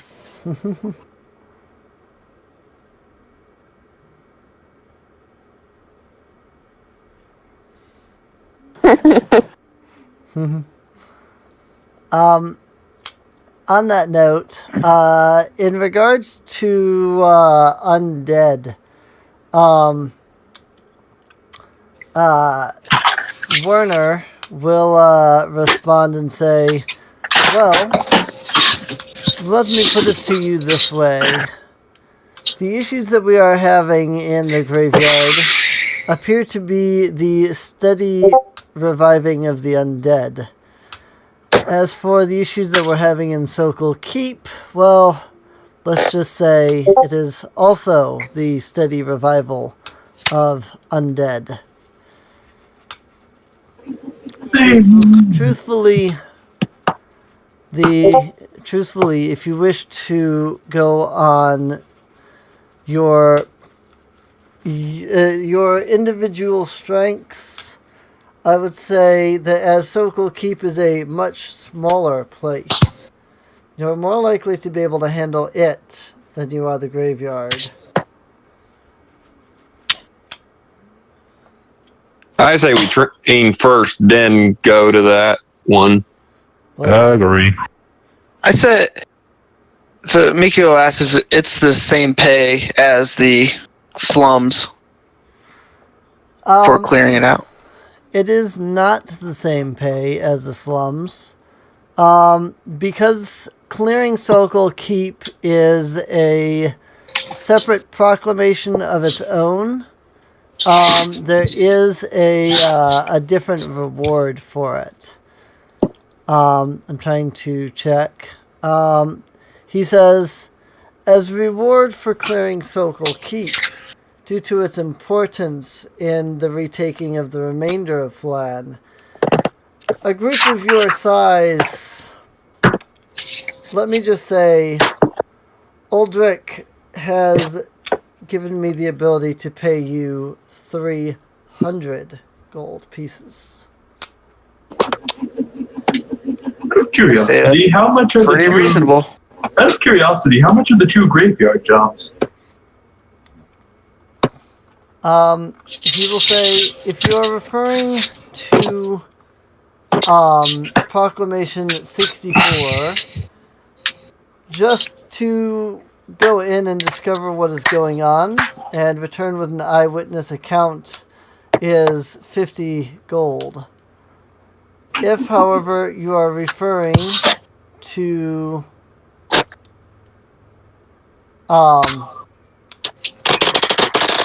if you are referring to the searching of if you are referring to the Proclamation 78, where you are searching for the previous parties that we have sent to Valhingen Graveyard that have not returned, well, we have sent 4 groups. One of them even led by a man named Taimog the Invincible. None of them have returned. For information regarding these 4 groups, we are willing to give you 50 gold for information about each individual group. I like how they're effectively paying us less than the keep for that. Yep. What 1 moment of It makes sense why, but still, for something that's supposed to be a harder job. All that is looking for information. They're not having you go and clear out the graveyard. They're just looking for information about what's going on in the graveyard. That's true. I'm gonna make a quick history roll to see if I've heard any sort of stories about them about that invincible guy. Hey, Alrighty. do you want me to do that? And you just because I got a +5 on that. This is more of bardic sort of bardic stories than actual history, so that's why I'm rolling it. If you want to roll for it too, then go right ahead. I can give you what do you call advantage? Okay, well, here we go. Anyways, This the keep seems like. Thank you for the advantage, by the way. Wow. It would have been a 2 if I didn't help. Wow. Same as your initiative. So yeah, what was the guy's name? Something the Invincible. Timag the Invincible, or Timolg. Sorry, Timolg the Invincible. Malg the Invincible. Yeah, there've probably been a lot of, bard stories about this guy because, you don't earn the title of the Invincible without somebody writing at least one song about you. I don't know. What if it was self-given and you were essentially Hercule? Like that sounds like a Hercule thing, is to give himself something the Invincible for the heck. Why do you think I history check that? He could be the biggest screw up known to man, elf, and any sort of kind. In regards to stories about Timolg the Invincible, you actually have heard several stories about Timolg and his band of adventurers. It's said that Timolg is invincible because in every fight that he fights, nothing can ever seem to take him down. He is the very definition of barbarian, Yeah, Dimitri's gonna be like, oh, that's not good. He's like, wait. Timog, the Invincible. The barbarian that no matter what situation he's gone into, he comes out he comes out with nary a scratch on him. Yep. That guy. Pretty much. Dimitri's face is going to pale because he's heard the stories. Hell, he quite literally has heard them because Bard family. Right. And he's gonna pale. So if this guy hasn't come back, then what the fuck is in that graveyard? Zune is also going to be sort of giving a glint of awe, Yeah, it's sort of a childish awe on his face. I just realized right now, Zune is having the Luffy reaction whereas Dimitri is pretty much Usopp. That's for all our One Piece fans out there. Yep. Mm-hmm. Damn it, this thing's way too high for cost if I wanted to buy it right now. Well, I think we should go with the keep rather than try and fiddle around near the graveyard. Yeah, I agree. Clearing up the keep, making supplies to be able to get into New Plan is important. Plus, we do need to train. Plus, a little bit of training would probably help. Seriously, what the hell could be keeping him at bay? I mean, come on. Yeah, Dimitri's kind of Deku muttering to himself about what could possibly be going on down there to keep a guy called the Invincible busy. Right. That said, I did just post Proclamation 109 about Timolg. Be it known that the Council is offering an inducement to any individual who shall serve in the rescue force for the mercenary band of Timolg the Invincible, which has disappeared inside Velhingen Graveyard.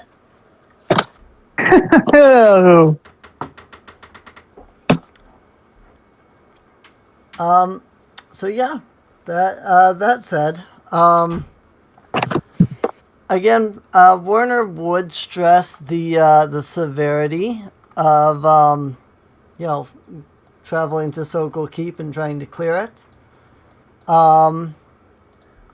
But ultimately, of course, it is up to the party where they go and what they do. Okay, so I guess at this point we bid our farewells from the council. If there's nothing from the council or something, if there's nothing else to talk about. Nothing that I can. Yeah. Zareen already expressed that Zogo Keep was her first pick for going to take care of. Right. Money. That said, before you leave, Werner would say one quick thing.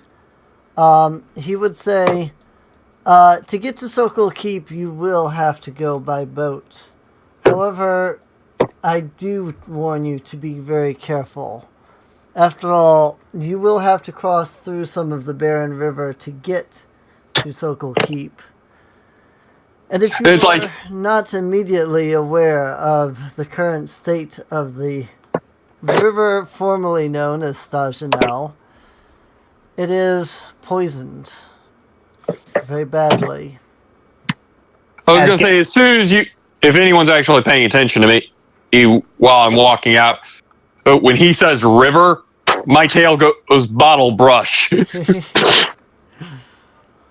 Bottle brush? AKA, it starts to stand on end. Yeah. Every stinking hair. Cats don't like water. Oh, water. Tell that to the Sphinx, dunce. Wait, did he actually say that in character? No, I did not say that. Tell that to the Sphinxes then. And tigers. I'm talking normal house cats. Ah. Then tell that to the Sphinxes. Anyway, Dimitri is going to note him. Sort of freezing up there when Warner mentions, oh, by the way, to get there you got to cross the Toxic River. Right. That toxic should be the trigger, not river. Nah, I've dealt with poison before. So we want to go to a graveyard that has dead things walking around, or cross the poisonous river to go to a keep that has dead things walking around.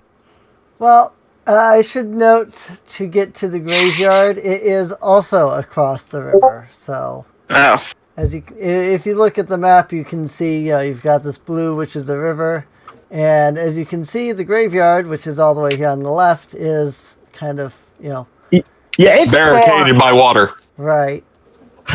Is it too late to just call in an orbital strike to just blow up that whole region? Oh my god.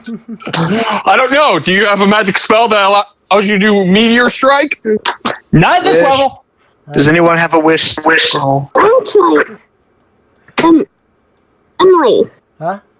Before we leave, Zareen would question if there were any older dragonbound anywhere near New Flynn whom she and Oria could go train with.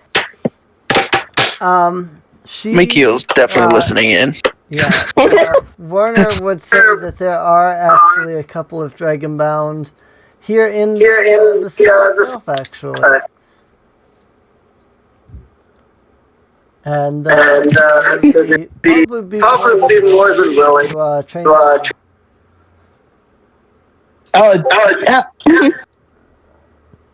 This does not. Cooey. So Zareen would nod and say thank you.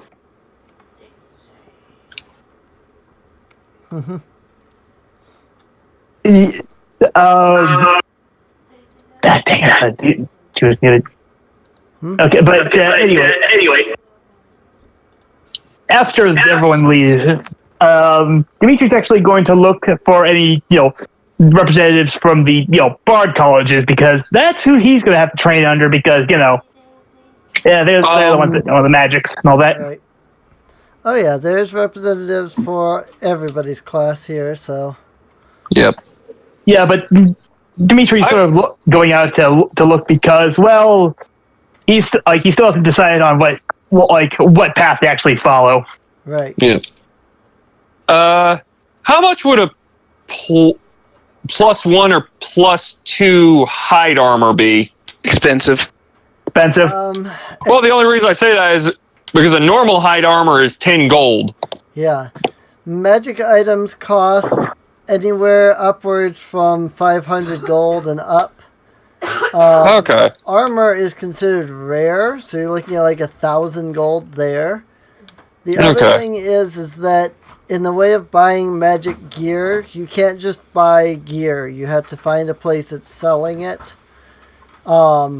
And I can already tell you right now, there is absolutely no merchants anywhere here within Flan that are even coming close to selling any magic items right now. So no pluses anywhere. Right. Yeah. Dude. Okay, I was just curious. Yeah, dude, in order to even, get that kind of upgrade, we need to clear the keep. Yeah. Is there any enchanters anywhere? Not as of this time. Unfortunately, getting something like that will require clearing the keep for anybody like that to come into Flan. Oh. Okay, is there any place I can actually buy medium armor? Yeah. Oh, yeah. There's places that you could buy regular armor. It's just, if you want something magical, you're going to need to find a way to bring those kinds of merchants in. And yeah, there's no... on that note, they can't even get in as long as Sokol Keep is a threat. Yeah, there's probably a smithy slash armor somewhere in the city. Probably the blacksmith also works not only with the armor but also the guy selling the weapons. Right. Let's see what. So I have a question. How much do we need to subtract from the party stores for everyone to level up? Well, I don't even know how much we have in the party funds. Yeah. We have enough money now. I mean, it's 10 gold per person, so... which I've actually already taken the liberty of subtracting that. So after 1 day of training, we have a grand total of 106 copper, 108 silver, 36 electrum, and 193 gold. So if people wanted to buy additional upgrade their armor, get some extra ammunition, maybe some extra weapons, and because undead. I was gonna say, hey, yeah, we kind of want all that shit. Can you write down all those numbers? That way I know what to write down on my sheet real quick. I need to keep track of that. Post it in journal. As long as we're all in the call, we can take care of party purchases. Yeah, true. Yep. Trying to figure out which armor would be best to buy. I mean, what usually kills undead aside from, I think, magic weapons? Fire. I was gonna say I would buy this one, but that sucker's way too expensive. And Vivi has fire on lock. Silvered weapons. Weapons. So Matteo the Smith is an expert craftsman of armor and weapons. However, because his work is quite good and takes time to do, he seldom has anything immediately available. When you guys visit the forge, there will be anywhere between 1 to 4 weapons or suits of armor available.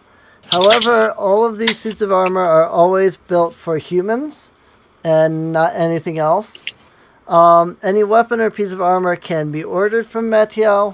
However, the cost will be 1.5 times the normal price, and there's about a 1 week delay.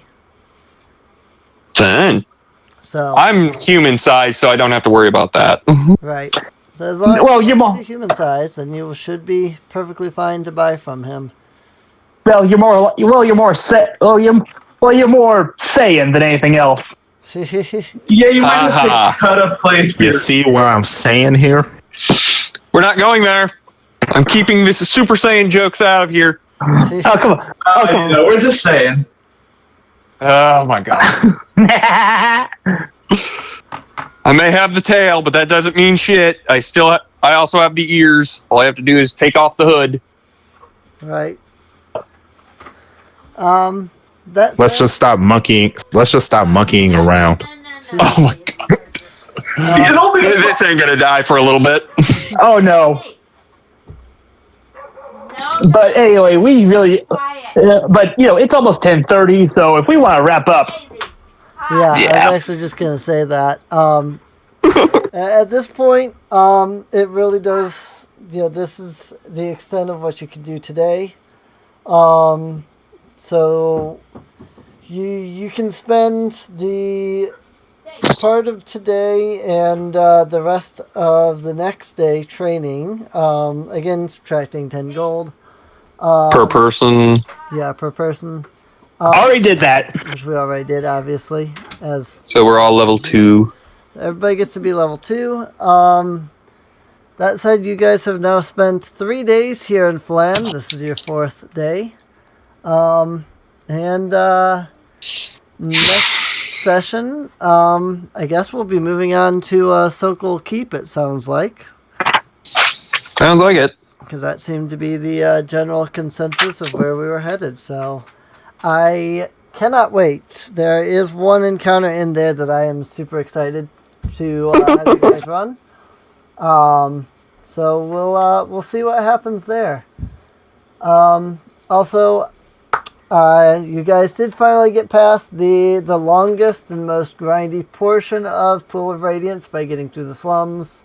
You defeated the ogres, so you proved your ability to get through pretty much the whole campaign at this point. Because if you can beat that, then you're pretty much ready for the. I mean, we beat it at level 1, right. so. Oh yeah.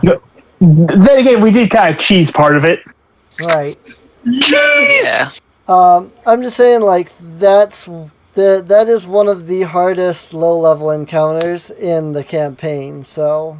Yeah, too. Should go fairly smoothly, so... Fun. Until you get further on in the campaign, and you get to the higher-level stuff, and then things will not go smoothly. Yeah. But yeah, I do hope you guys have all enjoyed so far. I hope that people watching have enjoyed so far. And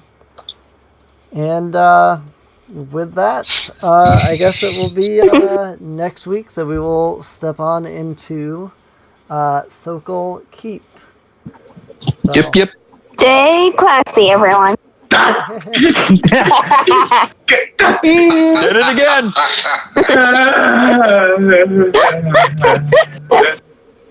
And Jason's just tired of my antics. Just bash my head off the wall. Ciao. Peace out. Nobody die while we're out. Hopefully not.